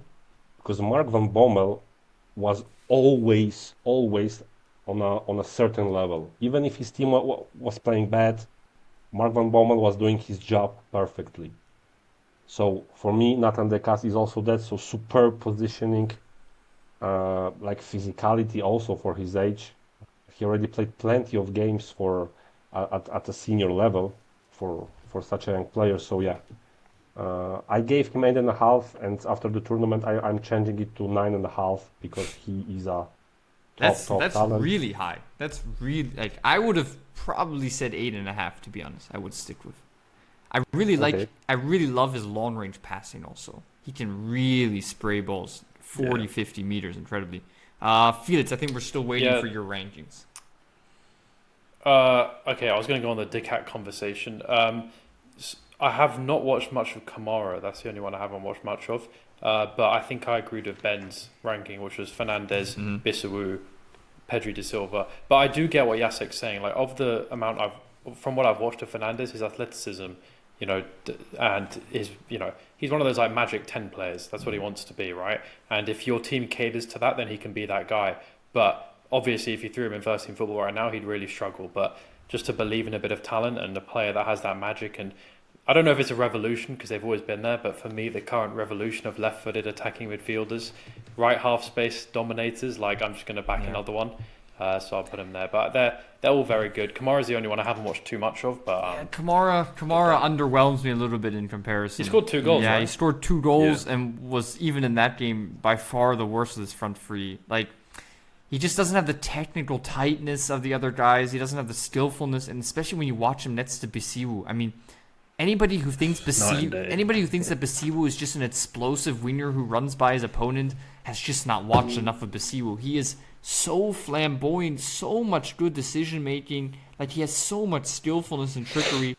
He is the exact opposite of this stereotypical African winger. He's nothing like that. He is so No, flamboyant. he has this like long-legged Yeah, control, he is like which is really nice. From- He's like he's like a. It's my favorite type of winger. I was saying it when I was watching him. I was like, he's like a Leao type where he's got that. Even though he's so tall, like he's got long legs in tight spaces, he's so quick at moving his feet. And yeah, for me, the only reason I didn't put him number one, it's about the consistency in his ball striking. If he can get that right, for me, he could be one of the best wingers out there. But I get your point, and after hearing what you both said, I feel like I should probably swap them two personally. no worries. And guys, Just quickly. and guys, please, like Kamara. I think Kamara is 2009, right? Or I'm wrong? 2008. 2008. He's Okay. Oh no, I think he's a January 2009. Yeah. Wait, let me. And- No need to speculate. We I- You can can click on service. And I Oh, don't yeah. think he's a winger. I was pulling up transfer market. In all honesty, he's probably a striker for his youth team. So we rate him as a winger, but he is probably not a winger, and his future is at a striker position. Maybe you shouldn't have clicked that. Sorry. Yeah. the whole. let me whole look thing's up his on strengths and marked. Oh wait, here it is. Ali tomorrow. January. He's very old. Well, not very old, but he's January 13th, 2008. So he's January Okay. 2008. So forget about what Jacek Okay. said all there. He's completely washed. Yeah. Close to retirement. Okay. I Okay. wanted to say quickly. I want to say quickly on Decat, because basically Decat, I caught him in. I was watching an Anderlecht preseason game, and I had no idea who he was. I remember it was Decat and Nunzio Ngwanda, who I've not really watched much of, but I remember they were the two that caught my eye, and Decat really caught my eye. And then I remember when Jacek did his talent of the day, and he gave him an 8.5. I was slightly disappointed. I was like, okay, I thought he was a 9.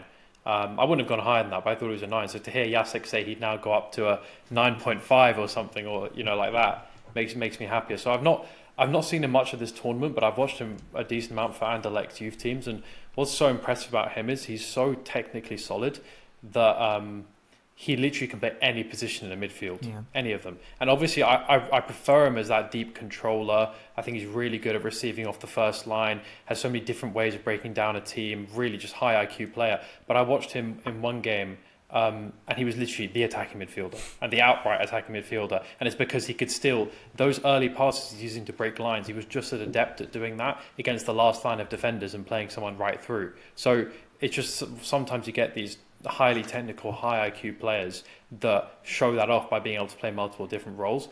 And the other reason why I rate him quite highly, and I haven't watched him at this tournament, so this might be off, I don't watch him every week, but when I first watched him, and even though he's playing as number 10, I saw him as someone who in this, if you think of him as like a Pep style, right, okay, maybe his like ground coverage, etc. But as a modern DM, I feel like he potentially fits what a lot of managers look for. Maybe I'm going a bit too far on the Pep side where they really want a controller, but I just feel like as like a mobile defensive midfielder who really, like if you get your team in the opposition's half and he's your defensive midfielder picking like players in between the lines, I feel like he fits that really, really well. So yeah, he's a very interesting player. Yep. Yeah, definitely. And a great name as well. Definitely. And guys, please, just two players that I want to mention. It better be De Vanemaker. August De Vanemaker, football IQ on a very, very high level. Lovely player to watch. Maybe not the most wild player, but composed and very intelligent. And Look the at this. second I one mean, is 46 of 48 completed passes, 96%. This is crazy. And he still takes risks on the ball as well. Exactly. That's the cool thing. He's not like just sideways passes and backwards passes. He playing breaks lines forward. really well. honestly, when he operates in this left half spaces, sometimes I see a little bit of Pedri in him. Yeah, that's such a good comparison. I told you, I yeah, love so- this. Yeah. And I was going to say one of the cat. His long passing reminds me of Alonso, Xabi Alonso. I think the way he can is how the distance of how quickly the ball travels. It's so flat. I've not seen anything like it, like at that level, Oh, I So, deleted. And for Belgium, for me, go on. Sorry, Jacek, you finish. yeah, the second player, so Yonkers. I like both center backs. Wout Keeland from Juve. why would he move from Genk to Juve? It still baffles me. Like, why would you do it? Like, you are at Genk and you go to Juventus when you are 16. It's such a dumb move. Yeah, but Jonkers, he's at PSV, and yeah, in my opinion, superb on the ball. He had this one great pass, so he has everything. Both of them have everything to become at least solid top five center backs in my Do you guys opinion. see SofaScore again? Yeah, Yeah. Who do you guys rate more, Yonkers, The games. Yonkers or Gielen? Oh, it's hard. I think Gielen's are better defensively, but Yonkers, his Oh, ability on the ball my nemesis is almost class. scored again. I mean, he got an assist, didn't he? Yeah, against. In one of the It games. was a really good one also. Oh, Anicio. Well, Um, behind you, Adam. I think that was lovely from Yeah. Anicio. who did he have that assist again? It was such a good assist as well. Czech Republic, I think. Sometimes I think so, yeah. sometimes Anicio reminds me of Francolino Ju, left-footed modern Ah. But don't you striker. think Francolino's a little bit faster still? Yeah, that's why I said just a little bit. Back to Yonkers Gielen for me. Yonkers is the more ball playing center back, and Gielen is the more complete center back. Yeah. And Also, Dylan, like he looks more physical. He yeah, he's looks so more like mature. yeah. Yeah. The Belgian centre back that I'm looking forward to is Elian Barvu. I watched him for whatever is it Genk, Young Genk, 15 years old. He's like October 2009, and he was playing for the Young Genk side in the Belgian second division, and really, really like beyond his years centre back, already physically up there.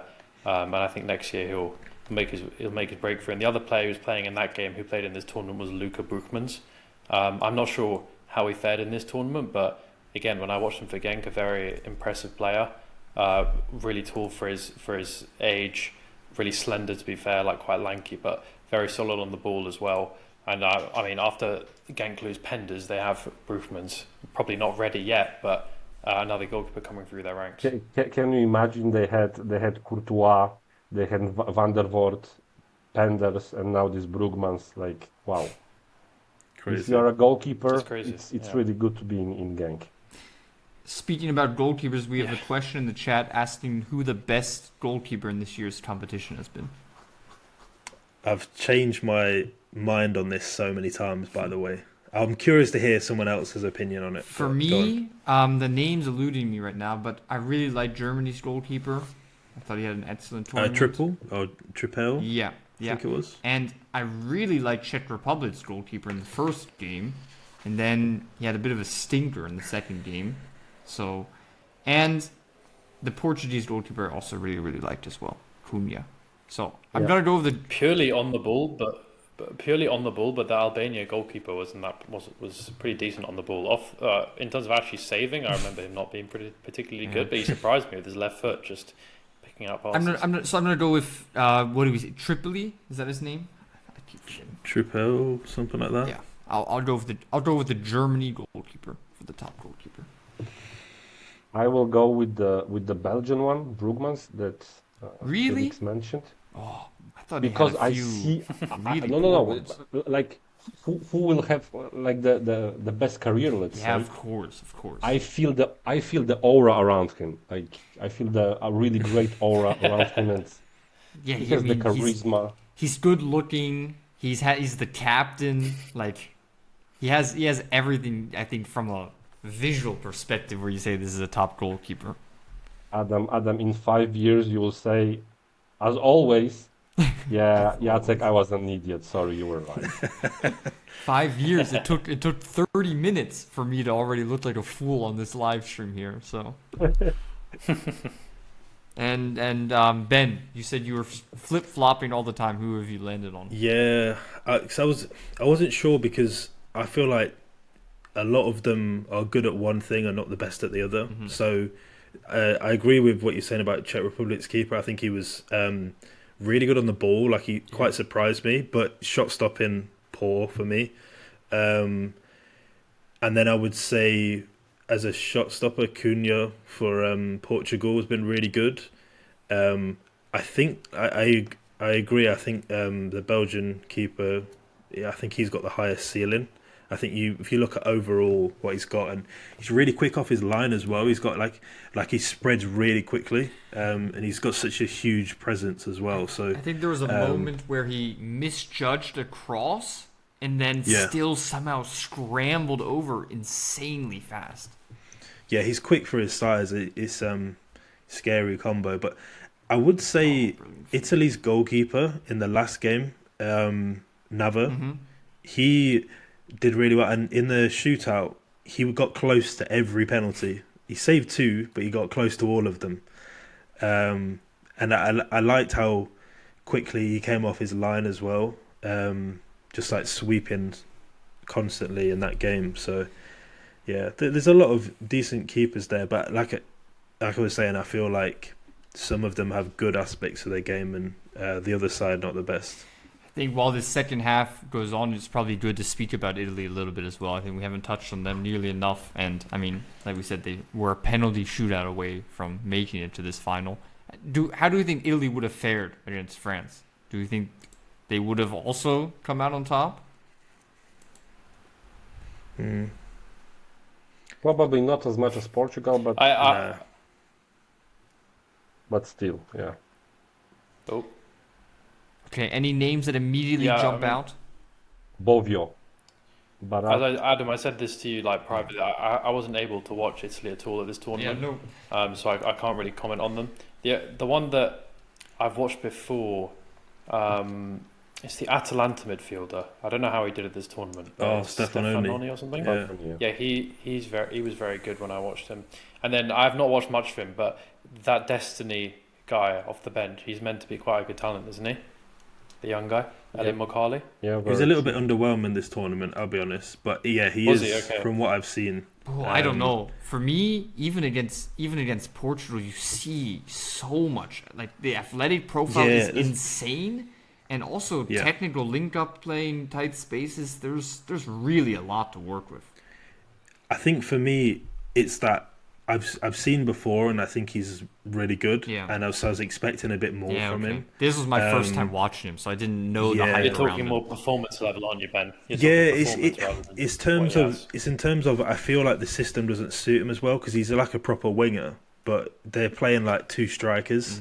So yeah, I'm not sure, and I feel like he's a lot better off the left as well. But I would say for me, the guys I really liked. I agree, Bobio was really good. Luongo and Inacio, that duo there, like top, them two. Barella was the one I've never seen, and he like really intrigued me as well. So particularly the last game. Again, that like deep playmaker. He's little, but he's proper aggressive. Scored a really good goal as well from distance. I like how you mentioned Luongo and Inacio together, because you can't really separate talking about them, because they're basically pass the ball to each other, combine with each other all game long. There's so much interplay. Like Luongo is like this stereotypical Italian midfielder. I think always these wide playmakers that are not by any means the best athletes, but are just such good football IQ. I think he's one that will probably struggle in senior football, to be honest, because there's not really roles for these players in a lot of senior teams. But such a beautiful player to watch. I was really disappointed by Christian Comotto. He didn't have same. Good tournament, and my expectations were very high. And what do you guys think of Antonio Arena? I was going to ask about him. As someone who hasn't watched Italy this tournament, I've had my eye on him for a while just because he's playing for Serie C, and I was wondering whether what he's like, really. I really liked his off-ball movement. He found really good spaces. I believe he won the penalty also in the semi-final, and again with really, really good off-ball movement. But he was just not very involved, to be honest. And yeah, he didn't leave the best impression, I would say, of anybody on the pitch. But also nothing negative. Just was always on the periphery. It felt like a little bit. Yeah, I would say pretty mobile for his height. Yeah, definitely a big talent. He was born in 2009, so another of these younger ones. And plays for Pescara. So Felix, I wouldn't be surprised if the Chelsea links will be there next summer. Well, because he's just a young player playing senior football. Yeah. And So and another That seems gem to be all we know. for Cobham.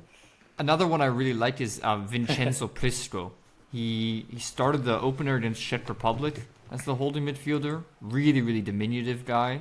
But he's a very cool player. Good passing range also. A little bit Marco Verratti like. See, speaking I of, liked him in the go first on. game, but then Barella, who came in, I thought he was even better. Yeah, of course. That's what I was Of saying. course. And like as soon as, because I it was the same as you. I didn't see much of him, and I really liked him. But then when Barella came in, I was like, no, actually, this is his position now. Sadly, And maybe one more, Mambuco. He was also very, very lively in this game against Portugal. I mean, playing against Banjaku, you're never going to really get the better of my favorite player at this tournament. But super dynamic, good attacking wingback. Also has a pretty decent stature, so he'll definitely find his place, I would say, in some Serie A team in the future, like a Hellas Verona or something like that. I think he can establish himself at a good And I level. want to mention I was excited to watch Banjakui properly for the first time this tournament, and they haven't attacked him once Yeah, the whole game. they're He's scared. done nothing to They're do. Yeah, bring on Azizi and let's have a Yeah, battle. oh please. my god, that would have been Yeah. fireworks.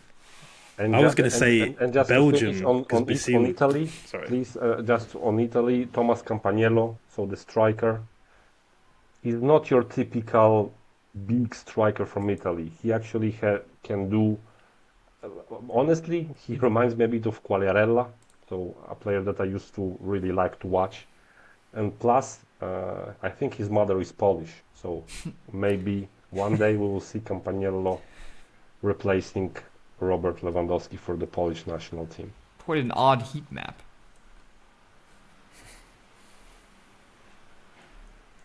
You know, Adam, you mentioned Czech Republic earlier. Mhm. I only caught a bit of part of their game, but I'm pretty sure that Jacek has done a report on this guy, which is why I had my eye on him. Matus And Serb. you know, his age stands out. Is it Matus? Yes, I don't know how to pronounce it. Serb, Serb. like that. I don't know, but yeah, I don't remember what rating you gave him, Jacek, but he really he was brilliant in the game. Absolutely brilliant. And he walked on, and if you didn't know his age, you would have thought he was like the oldest person and the captain of the team, and he was just asking for the ball every single time. I saw that he didn't start the first game, and I feel like the coach was trying to be like, no, you know, we shouldn't put the young player straight in, and it's like, well, when he's your best player, you probably should just put him into the team. And I think, did he score a free kick, or he scored some like beautiful goal? A really like nice goal as well. Yeah. In this tournament, he really stood out to me. Yeah. He's I such a watched him for- diminutive playmaker. Who? I said he's such a Matus- diminutive playmaker at times also. Matus Serb, he's not diminutive. No? No. No, he's tall. He has like a nice. Oh, Portugal scored. Oh, 3-0. ish.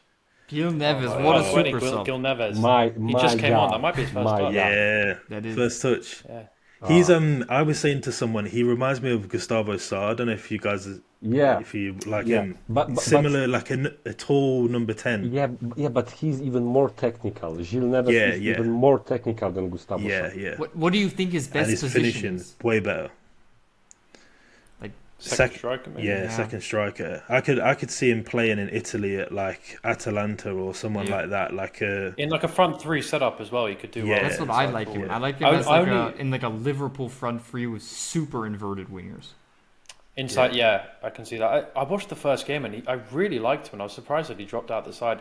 Great I mean, ball Portugal win as well. good, nice options in front three. This poor keeping from the France keeper. ooh, yeah. Straight from Again, his legs. again, Bernardo, But yeah, he's a nice Bernardo, again, Bernardo Lima. This midfield Yeah. is just like, yeah. Bernardo Lima You know is what? so underrated in this whole construct, Bernardo Lima. Yeah, because he was one of the midfielders I highlighted before the tournament. But the first few games, he didn't stand out as much as the others. But like today, he's been really good. Yeah.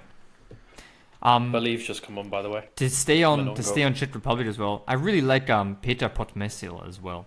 He's a very, very cool player. Industrious, hard worker, seats the goal Direct. often. He's also one I would say will have a very good career. And this guy's also a little bit cool, Jonas Topic. He's like super tall, pretty bad defender to be honest, 1v1. But he's like just carries the ball into the final third. You're not really constantly. selling him. Yeah, exactly. Oh, I love him. He's terrible. Well, you can't have everything in a modern fullback, but he's an interesting guy at least. I mean, this Czech Republic team, like, let's be honest, they were not great. Like, we don't need to oversell it much. And I know he didn't have a great tournament, but Kovar, the captain, he also has a future. To be honest, I liked him even though they lost, he had little moments. Even though they lost 4-2 to England, he actually had a pretty good game in my opinion. Some very good front-footed duels that he won, and stuff like that. And like, I mean, for example, some of the goals that they conceded. Like, watch the fourth goal that Czech Republic conceded against England. It's like comical. And the goalie tried to punt the ball. Yeah. It slipped off his foot. Was it Harry Gray's goal? Yeah. Yeah. So there's not a lot Kovar can also do about some of these goals. That's another example, by the way. You talk about strikers at this tournament. I think what you said that they didn't do too well or something, but like England had two brilliant strikers. They just couldn't really play them at the same time. Harry Gray is. I've watched more of Harry Gray than Ale Rodriguez, which I think is uncommon. But I think Harry Gray is pretty much everything you want in a striker. He's unbelievable, honestly. He didn't really show it at this tournament, but I think it's not an accurate representation of him. I think anybody who's watched him more will know that, there's no doubts about his future. I mean, there was one game, I don't know if you saw it when he came on, it was literally the first thing he did. The ball dropped to him, really nice touch, like turned it onto his left foot, went past one, like in the really tight space, and then got off a shot and just missed goal. But yeah, he's really tidy. And they're kind of similar in ways as strikers, so they don't really complement each other that well. Like, not exactly the same, but they want to take up same positions. And it goes back to the whole England issue this entire tournament, right? Yeah, exactly. Another really, really cool player, Harry Howell. Tight dribbling ability, ball carrying. It's so crazy. I think this heat map really represents him well. He's always looking to cut inside on that left foot and go for goal himself. Like, he is not a right wing back who's now getting into the final third to cross the ball. He is going for goal himself every single time. And it seems like, Bernard, you probably know better than me because I didn't catch too many of the games, but Ryan McCarty seemed to have a bit of a disappointing tournament. Yeah. Not too involved. Again, just not a real connection there. I think Dalman was in the right half space a lot, and he just kind of stuck out wide. He didn't try to get involved. To carry inside, That's it was just that thing. On ability, you'd like, you look at England as a whole, even at senior level, we've had times where Foden plays as the 10 and Saka's on the right, and they just don't connect. It's like they both want to have the ball in that space. Whereas like Palmer and Saka, or Palmer and Foden, there's a better connection there a lot of the time. So I think they can get it to work. It's just the lineups, I just didn't like it from the get-go. And what do you guys think? He didn't have a great tournament, but I still rate him very high. Junai Byfield.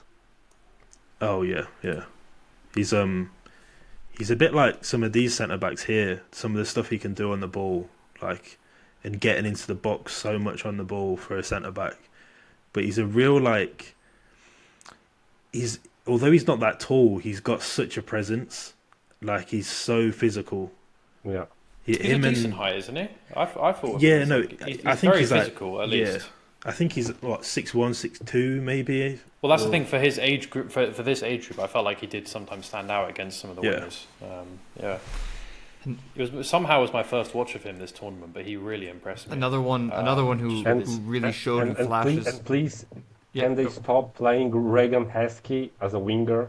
Like, it should be out of the question. He's not a winger, right? Yeah, I'd like to see him through the middle. He's got more of a striker's build, and I really liked in flashes at least Finley Gorman, also another really, really technical ball carrier at times, can really transport the game well. So I think ex-Leeds.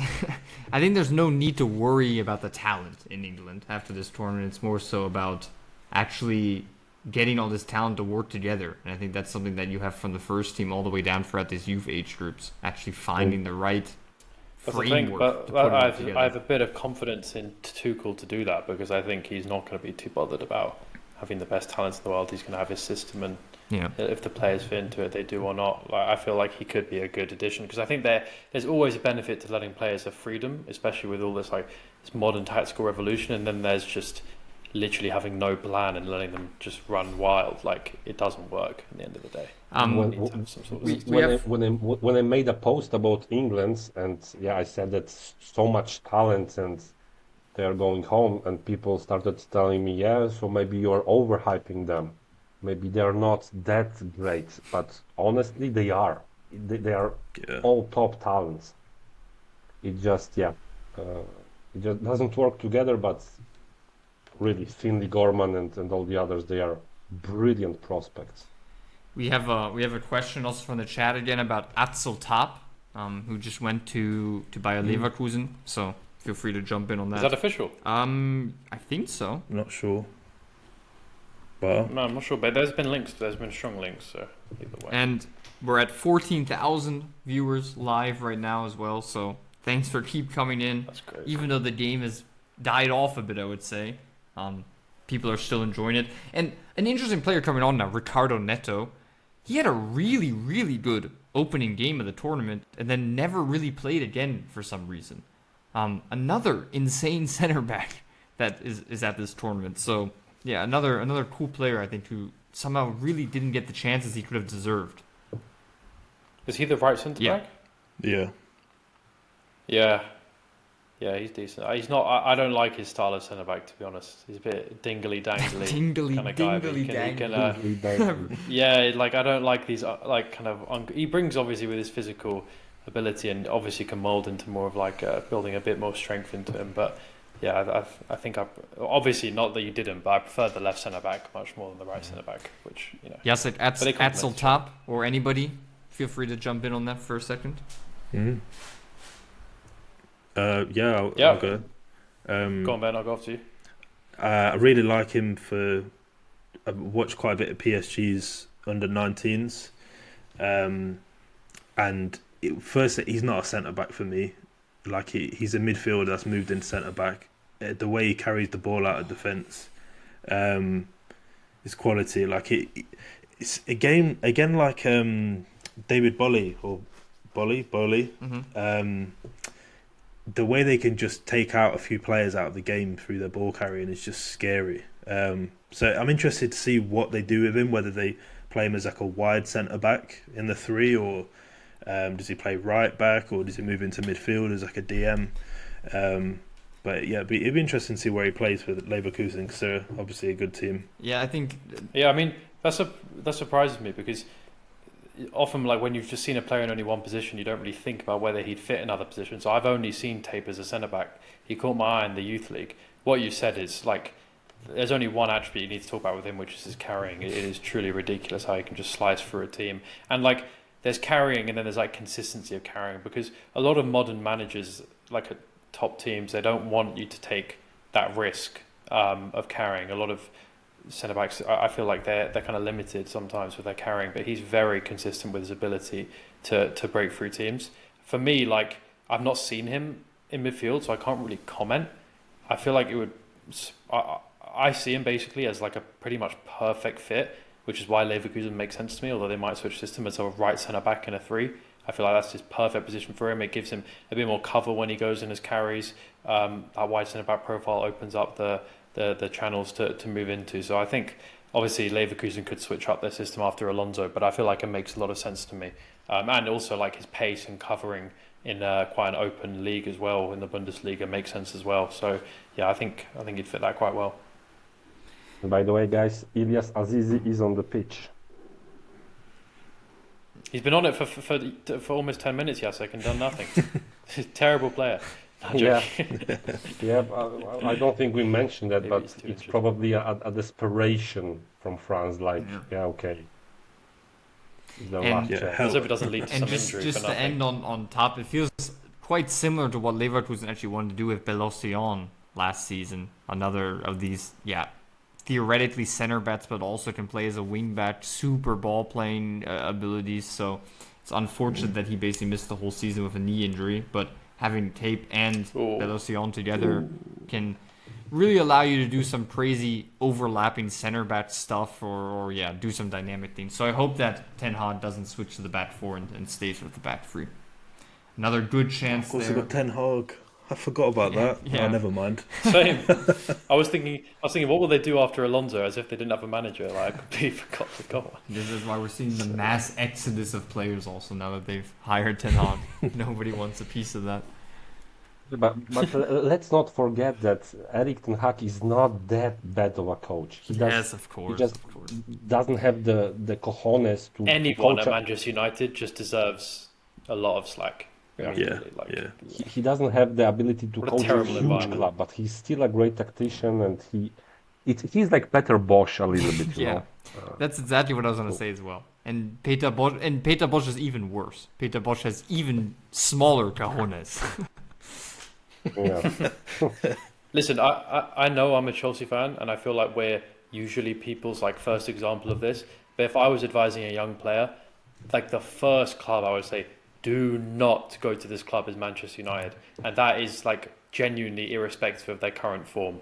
It is terrible. What a horrific environment. Lenny Yoro is the worst centre back in the world in most weeks for them. Like they give you zero time. I think it's the worst club in the world for youngsters to go to, and then you add their climate now. It's but Chelsea, I don't think it's right to grade Arsenal them. had it too. It's the Sorry, yes, toxicity because it's the toxicity that is in the club, but it's not because of they are called United, but because all of this mess around the club. Like for many years, Arsenal fans Exactly, yeah. they were like this also, you know. So yeah, this is not a good club to Yeah. go, and Chelsea was this club also. I would say like a year ago or something like that, you know. and The it thing can with, turn back to that very quickly, if not with a bad season. It can go quick, yeah. No, I was just going to say the thing with Man United. I feel like the issue is every time they brought in a new manager, they built in a different direction. It's constantly starting over again Yeah. and trying something completely new. And if you're a young player, I mean, the issue I've had is they're so like they turn against their own so quickly sometimes. Like the pressure there is just ridiculous, and you know, it's obviously their expectations are high because they're one of the biggest clubs in the world, but like they're not what they used to be, and it's like fans expect them to be what they used to be. So like if you're a young player going in, it's a lot of pressure, and that's why, you know, when you look at someone like Rashford, right? I know he's not the player he was before, but I always found it so weird, Man United fans going against him, because so many top players have gone there and really struggled, and Rashford has always produced something, do you know what I mean, throughout his career, and he's always been there. So Yeah, that's why he's a defensive fullback, Oh. my friend. I was about to say, Adam, you were right. yeah. At least I got Get him something down the right other today. end. And we saw a few minutes earlier while speaking about United, but yeah, Zizi is not himself today. I think that's a little bit clear. I think we're seeing a little bit of an injured hamstring. He's also practically playing up top, essentially. Yeah, it's unfortunate. yeah, he plays there a lot, to be fair. I'd seen him there more than Does he? off the left, like as a second striker type, playing off. It was normally him or Mbai that they'd put there playing off Ngessan. Here's another comparison. What about Antonio Nusa as a Zizi comparison?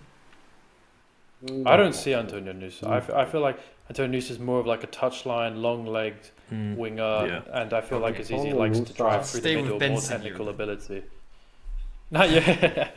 Or Xavi Yeah, Simons. I think Ben Seguir is a good one, to be honest. Like Just get that in there. I had many players like Cherki, Xavi Simons. Like he's somewhere there, somewhere there, but not Antonio. I like the Nusa. Simmons one.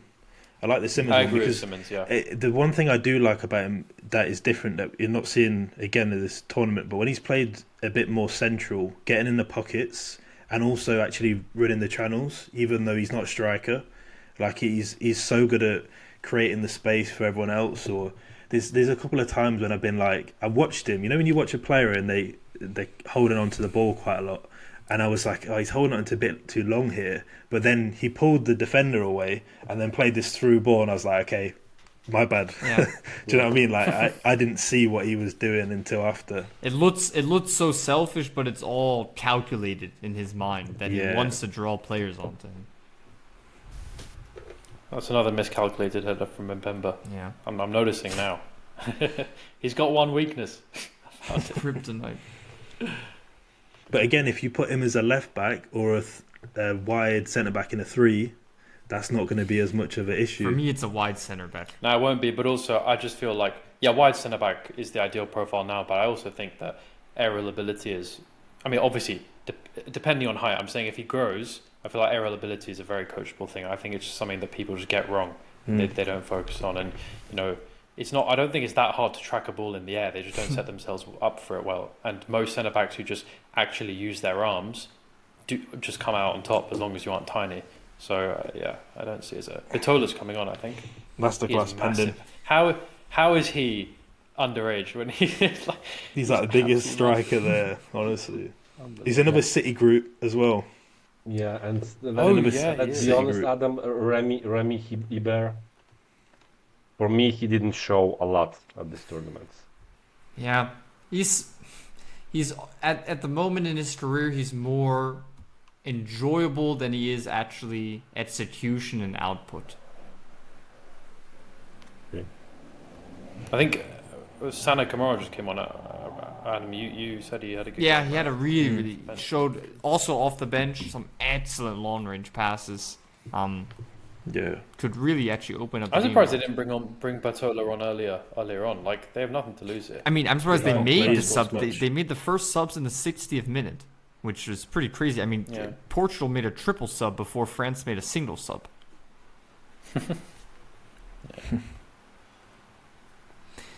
Yeah, that But City by group, the I was way, going to guys, say I need to prepare a post about who will be the European champion under 17. So, who do you think it will be? Probably Portugal. yeah. I think you can Probably. almost hit send on that one, to be honest. Yeah.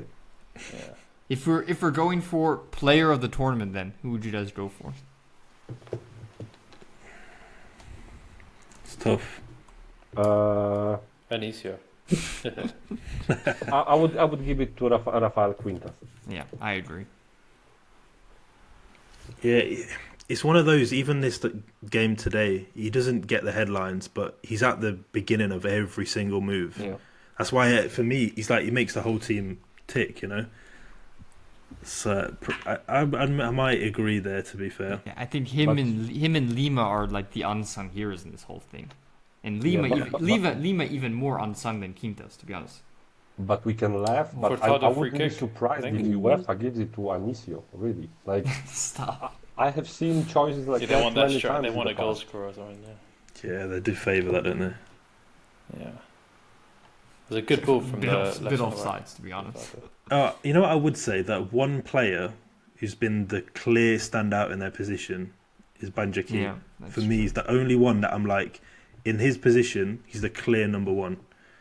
Really, even I mean, I've not watched much of him, but I know he's been injured, but Bolly was good in the game that I watched. as Yeah, well, but he didn't play so- enough. That's the Yeah. thing. got He injured, only right? played Yeah. like a tiny bit. He didn't I think he got play. He rested didn't after the play in the second game and then got semi-finals or injured. final. I think you have to play in the Yeah. knockouts. Okay, fine. Okay, yeah, that's fair enough. And I think did he play the opening against? Germany. He did play the opener. Yeah, I watched it. Yeah. and then only a little bit of the next when he got injured. And guys, I will publish the team of the tournament probably tomorrow. Today I still need to watch a few players for. Yeah, let's go. my Why don't we go pro. for the team of the tournament together then? So Okay. goalie we've already discussed. I think everybody has divided opinions a little bit. Right back, I think I can speak for everybody. I think we all go with Banjak Dior. I think there's no other voices for that. Yeah, for me. At right center back, I think there we could have at least a little bit of a discussion who you guys would go for. I think off the top of my head, maybe Bovio. Yeah, I think that's a good shout. I'd have to check. Let me check other players. Bovio needs to be there. For me, he Yeah, needs to be there. Like I said, I really liked the fast guy from Germany, but he didn't make it out of the group stage. And Bovio was excellent. For me, it's Bovio or who was the center back for Belgium again, Jacek? Yonkers. Jonkers, yeah. For me, it's Bovio or Jonkers, and I would go for Bovio. yeah, I'd agree. Felix, you didn't watch Left centre back, Bovio, I think, is- but No, not at all. But I a player to don't know who watch. that guy is. He's really, really good. I'll keep an eye. And I didn't watch. I watched Belgium, but it's like kind of not fully focused on the game and more looking when either the cap or the attackers got on the ball. So I can't comment too much on their defense. Yeah, either. Italy they're entertaining, to be fair. Inacio and Luongo, that duo, they're like proper street ballers. Like they just want to take players on, and they're so aggressive off the ball, and they just find a way through. 4-1-3-2. SofaScore said they were playing a 4-1-3-2. I've not seen that formation since FIFA 17. Yeah, but Italy literally. always played. They played at the U19 Euros also with Luca Di Maggio, I think, who's so similar as well. One of these. And Kamada. Yeah, Kamada as well. They always played this. But they didn't do that for the under-17 Euros last year, from memory. It was Kamada up top by himself, from memory. So that's why it surprised me slightly. It was like Liberali. It's good to behind see him. some actually impressive Italian strikers coming through, because it's pretty dire at times. So Banjaki, Bovio, Furtado. I don't know. Maybe Mbemba. I'm going Mbemba. I like him too much, but maybe performance level you go for Furtado. But like, I feel like they obviously winning the tournament is relevant, but like, I feel like when, especially like like the competition leaders, like they do these player of the tournament, like realistically, whoever won the final won the player of the tournament. I think Mbemba is a. I also would lean to Mbemba because Furtado also gave away the penalty and made an error in the lead up to Italy's goals. Okay. But I mean, Furtado is excellent. No need to. I did a team of the groups, and I cheated around it because both of them have played left back. So I put one of them as a left back. That was me cheating, but because I thought they're too good to leave one of them out. Yeah. Whereas the left backs, there haven't been many standout ones, but obviously we can go through them instead. Who would we put at left back? I mean, like I said, Neto is another real unsung hero. How he played against in Germany, for example, was incredible. I also think a lot of teams have rotated their left backs a lot. Like I don't remember. I've noticed there's not a ton of left backs that have played all the way through. England didn't play with a left back. Neto is probably the safe choice. Yeah. I mean, there's a reason Portugal are so good. It's like their back line is just incredible. Like this back line is crazy. I thought for England, Dean Benamar, I was just about to say, he was actually decent. Again, quite. The one thing I would say, again, the individual side is Engamoa again had a few players trying to go alone a lot of the time, and he was constantly making that overlapping run, and just not playing him. But yeah, he's a decent left back. I think he might even end up, the way Palace play, he suits as a wing back. I guess, I guess we'll go with Neto then, right? I think that's probably the easiest. And then at DM, it's probably a conversation of the Cat or Kamara, right? I think that's kind of your two choices. And I know what Yatsits is. The Cat needs to be there. Yeah. So the Cat as a DM, and then central Quintas as one of the central midfielders. And I honestly, Devanamaka, I really love this guy. It's a good show. Or do we? I think he's underrated. But honestly, you kind of have to put Inacio there as your 10. How can you I love Devanamaka though. Who else am I missing? Inacio. For France, I don't think any of the 8s get in there. Yeah, Dauman. Yeah, Dauman. I mean, the reason I put him in the group stage 1 because I think smaller sample. Yeah. In the group, but across the whole tournament, I think probably you're looking at Inacio or Devanamaka. I think it has to be Inacio, to be honest. Yeah. His numbers alone, not putting him in. Yeah. And then, I mean, if it wasn't for him, they wouldn't have got that far because he was the main goal threat, wasn't he? Really? Yeah. I mean, I'll give a shout out to. I don't think he's done much in this game. My volume of games wasn't too high, but I still thought Matthews Mida in the first couple of games was good, but I think he's just his influence kind of waned as the tournament went on. So, yeah. The cool fact with Mateusz Mida is that we can put him on the left and on the right. Yeah. So. Yeah, true. Exactly. And on the left, I think this one for me selects itself because Azizi hasn't played enough. I'm gonna go for the Belgian gem himself. Jesse. Yeah. Jessica, can you speak into the mic a little bit more? I think it's gotten quieter, to be honest. Yeah. So Yeah, I fully agree. Yeah, Jesse BC needs to be there. Yeah. And And on the right, we striker, can. No brainer. Strikers, for me, I mean, there's Ali Rodriguez in the group was good, but honestly, obviously they didn't play as far. So I think Nguessan maybe, but he's had the thing where I've had an issue with him is he's had a few games where he just kind of went missing a little bit. Oh gosh. Sorry. So maybe it just ends up being Anicio after all of this, you know? I have to look. I'm not trying to be a contrarian here, but look, he may have missed chances, but I still saw him as like a bit of a positive. You know, in the opening games, he was involved in the overall play. And look, what was the Polish saying, Jacek? Finals are to win, and who's done that today?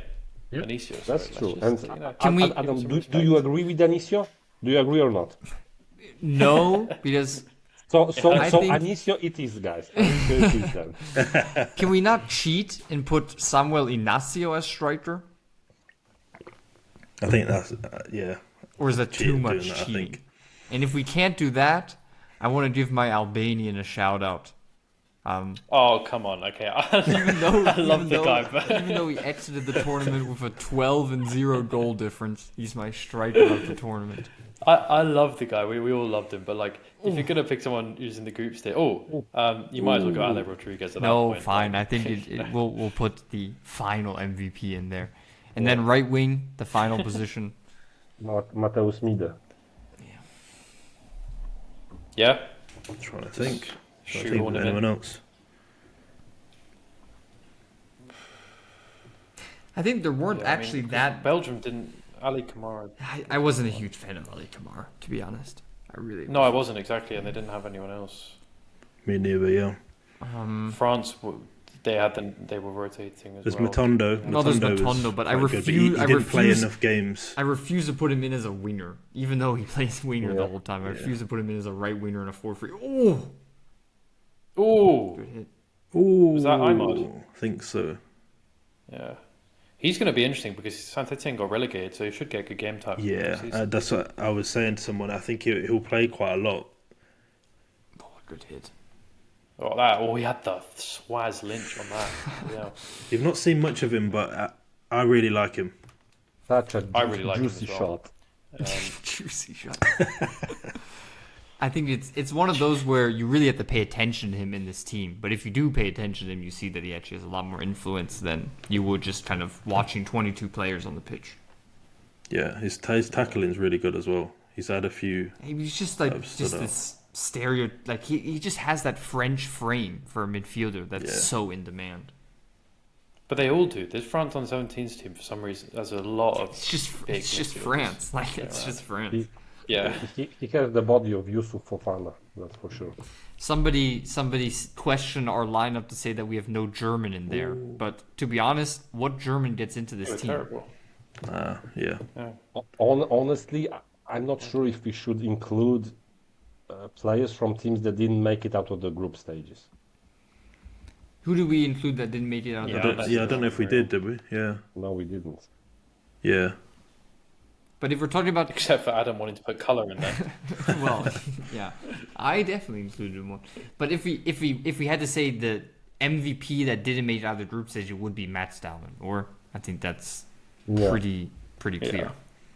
And Put him in there because it will help with the clicks to have Diamond in there. and like Leonard Cow played a good tournament. He just didn't have moments didn't that get- lasted. He just didn't get a goal. Like, which game is it? He was like, I think it was the Albania one.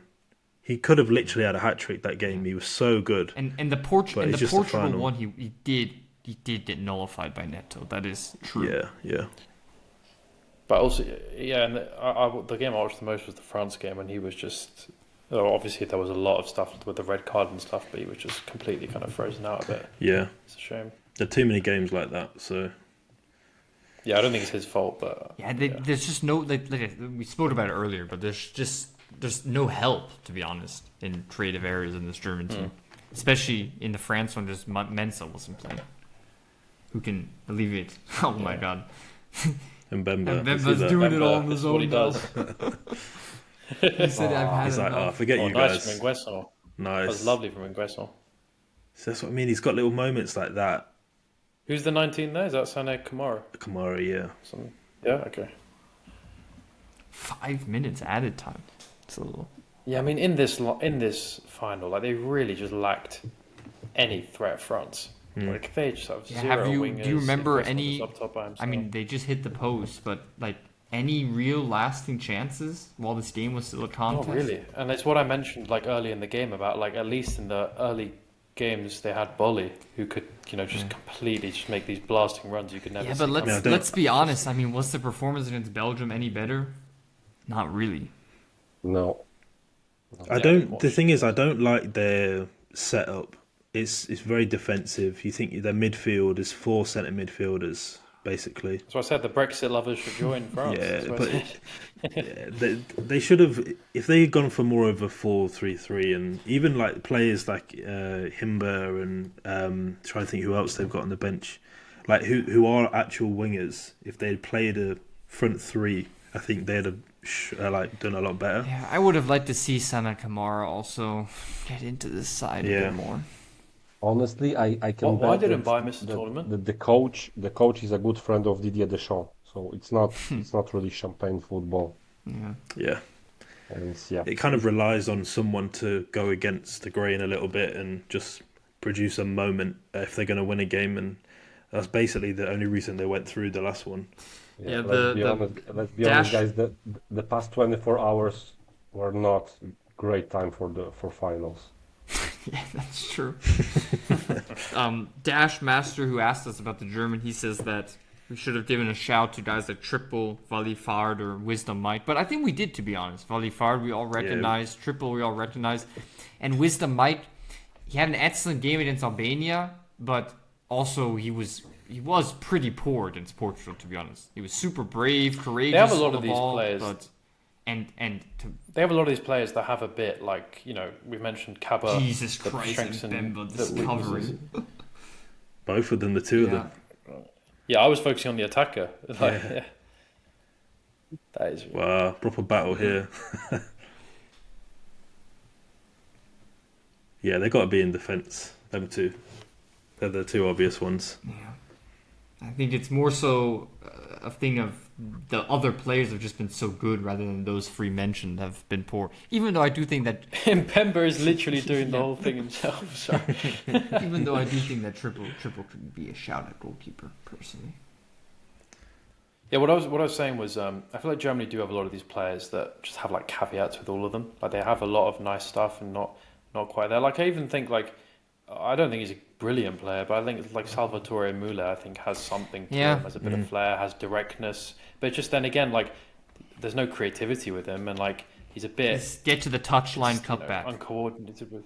Exactly, yeah, exactly. But then if you profile him. Like imagine, I could see him like kind of in a Liverpool setup doing quite well, running in behind, but they just didn't quite materialize. We didn't really mention it, and Salvatore Muller has insane numbers also in the U19 Bundesliga, I think. But we didn't mention it. But it's really frustrating also that this was only 8 teams because like 16 teams would have allowed us to see also countries like Austria, Croatia, where you would have had a bigger sample size, you would have gotten different matchups, and here you basically saw like Albania as the host got killed, and then you just had these top teams play against each other, right? Where really, and Spain weren't even there as well. Yeah, There's another Spain. one, a big one. It's crazy. and Holland and went there. For me, a Euro under 17 without Georgia? Serbia, it's not a Euro under 17. Come on. Yeah, they were good last time as well. Oh, Weren't they? Serbia, unreal, yeah. Yeah, I really liked them. yeah, Oh, also, you know who? I haven't watched them. I haven't actually watched the under 17 of the country I'm about to say much, but Sweden have a million. Like every single game, like on SofaScore notification I get, I go on their team and there's like a guy in their Sweden under 17 starting for them. I don't know about their quality, but the amount of players starting for in the Swedish top tier right now in the under 17s is ridiculous. It's honestly incredible. In general, full time. in Scandinavia, What a surprise! It ended 3-0. Oh, I was going to say about Germany. The Frankfurt midfielder Eber Bekir Ice. Yeah, he got Oh, yeah. injured, didn't he? I really like him, and he was a big miss. I think if they had him and Matteo Palmer, that's a great shot. He's actually that would have been a big difference. It's exactly what they were missing, also in terms of progressivity through passing and stuff like that. Yes, I know You look you're, up, we're talking you're a about huge Quintas. fan of him as well. Yeah, I'm a huge fan of Eba Bekir Is. Adam, not so much, but for me, yeah. Adam is a fan of him. Adam just has his doubts about how he'll adapt to senior football. Yeah, of course, but He's made his first team debut, hasn't he? Yeah. I think in in Europa, what? Europa League. Europa League this season? I think, so, I think yeah. he did. Yeah. Yeah, And then he that's- got yeah, he that's got what I heard an about him. injury straight after. I remember because I was looking into him at the time, and then I was like, oh, never mind. He's another odd player that, even though all the Germany games I watched, not in any of the games that I watched for Germany. It was always Mensa and Kaba for some reason. That's also German philosophy a little bit, but I won't get frustrated too much about it. Okay, any final parting words? I would say, first of all, thank you to everybody who tuned in and stayed with us. It's crazy that we've really grown in viewership this entire time. We have 15,000 people now in here at full time, which is just wild. We've been going for over 2 hours. First of all, I can only say thank you also to Jacek for giving us the platform to come on here and speak about football. There's nothing better. Jacek, you are completely in the dark now. Before you were a little bit in the dark. Now you are just some shadowy figure. I love how you have no intentions of turning on the lights at all either, but it's fine. We'll go through to the end. no, and it's time to say the truth that I am a football vampire, Adam. Yeah. I watch football during the night, and then I Now sleep the whole day is really starting for Jacek. Yeah, You need a hood, be like Emperor. Yeah, and I want to thank you guys so much for being with us, and also everybody that watched us. I'm hearing some amazing numbers from Adam, so I'm really touched, and I hope that we will be doing that more often, to be honest. Felix and Ben, I let's give you guys the place to plug your content, and not just your Twitters, but also, I mean, your scouting expertise. I know both of you guys are trying to also break into the game on a full-time basis and really go professional in scouting. So, yeah, I mean, anybody who's tuned into the stream, any of these 15,000 people that have been here, I think can clearly see that Felix and Ben know what they're talking about. So feel free to plug your Twitter so people can get in contact with you, and then hopefully, get you guys more involved in the game where you're spotting some of these bright new talents, not just for cool Twitter spaces, but also for some professional clubs in the future. Ben, you want to? Yeah, Ben, go ahead. Yeah, no, my Twitter, I don't really do anything else like a YouTube or anything like that. But yeah, just on Twitter or X, Ben_Mattinson_. But yeah, just mainly posting threads about players or covering certain tournaments like this one or UEFA Youth League. I've got a big, long thread coming out about that soon. But yeah. Yeah, I mean, I'm pretty much the same on Twitter. Used to have a YouTube, but can't be bothered with that anymore. So follow my Twitter. You can follow my scouting account. My work has slowed down there a bit because of just got exams at uni and because of work as well. But I think this summer we'll be done in 2 weeks and we'll be going strong. So yeah, join me on there. Okay. Yeah, thanks for having us on as well. Yeah, it was awesome. Yeah, it was a pleasure. It's brilliant. Okay, Jacek, No, final no, Actually, word. I'm interested to see, from the last final, by the way, we had, since the last under-17 final, we had Giovanni Quenda going for 50 million. Yeah. Rodrigo Mora with a, 70 million release clause. Kamada is obviously, would be going for that price if he was available. So the names that you've seen today, we could see going to your favourite club, probably my favourite club. So. Yeah, probably all to your favorite club, Felix. Every single one of Exactly, them. in 9 months. Yeah, and like 2 years ago, I remember Lamine Yamal being there with Kubarsi and the company. Yeah. So for me, the best youth tournament in Europe, international tournament in Europe. So I want to thank you so much for being with us, and we will be doing it more often, Adam. So thank you so much, and see you next time.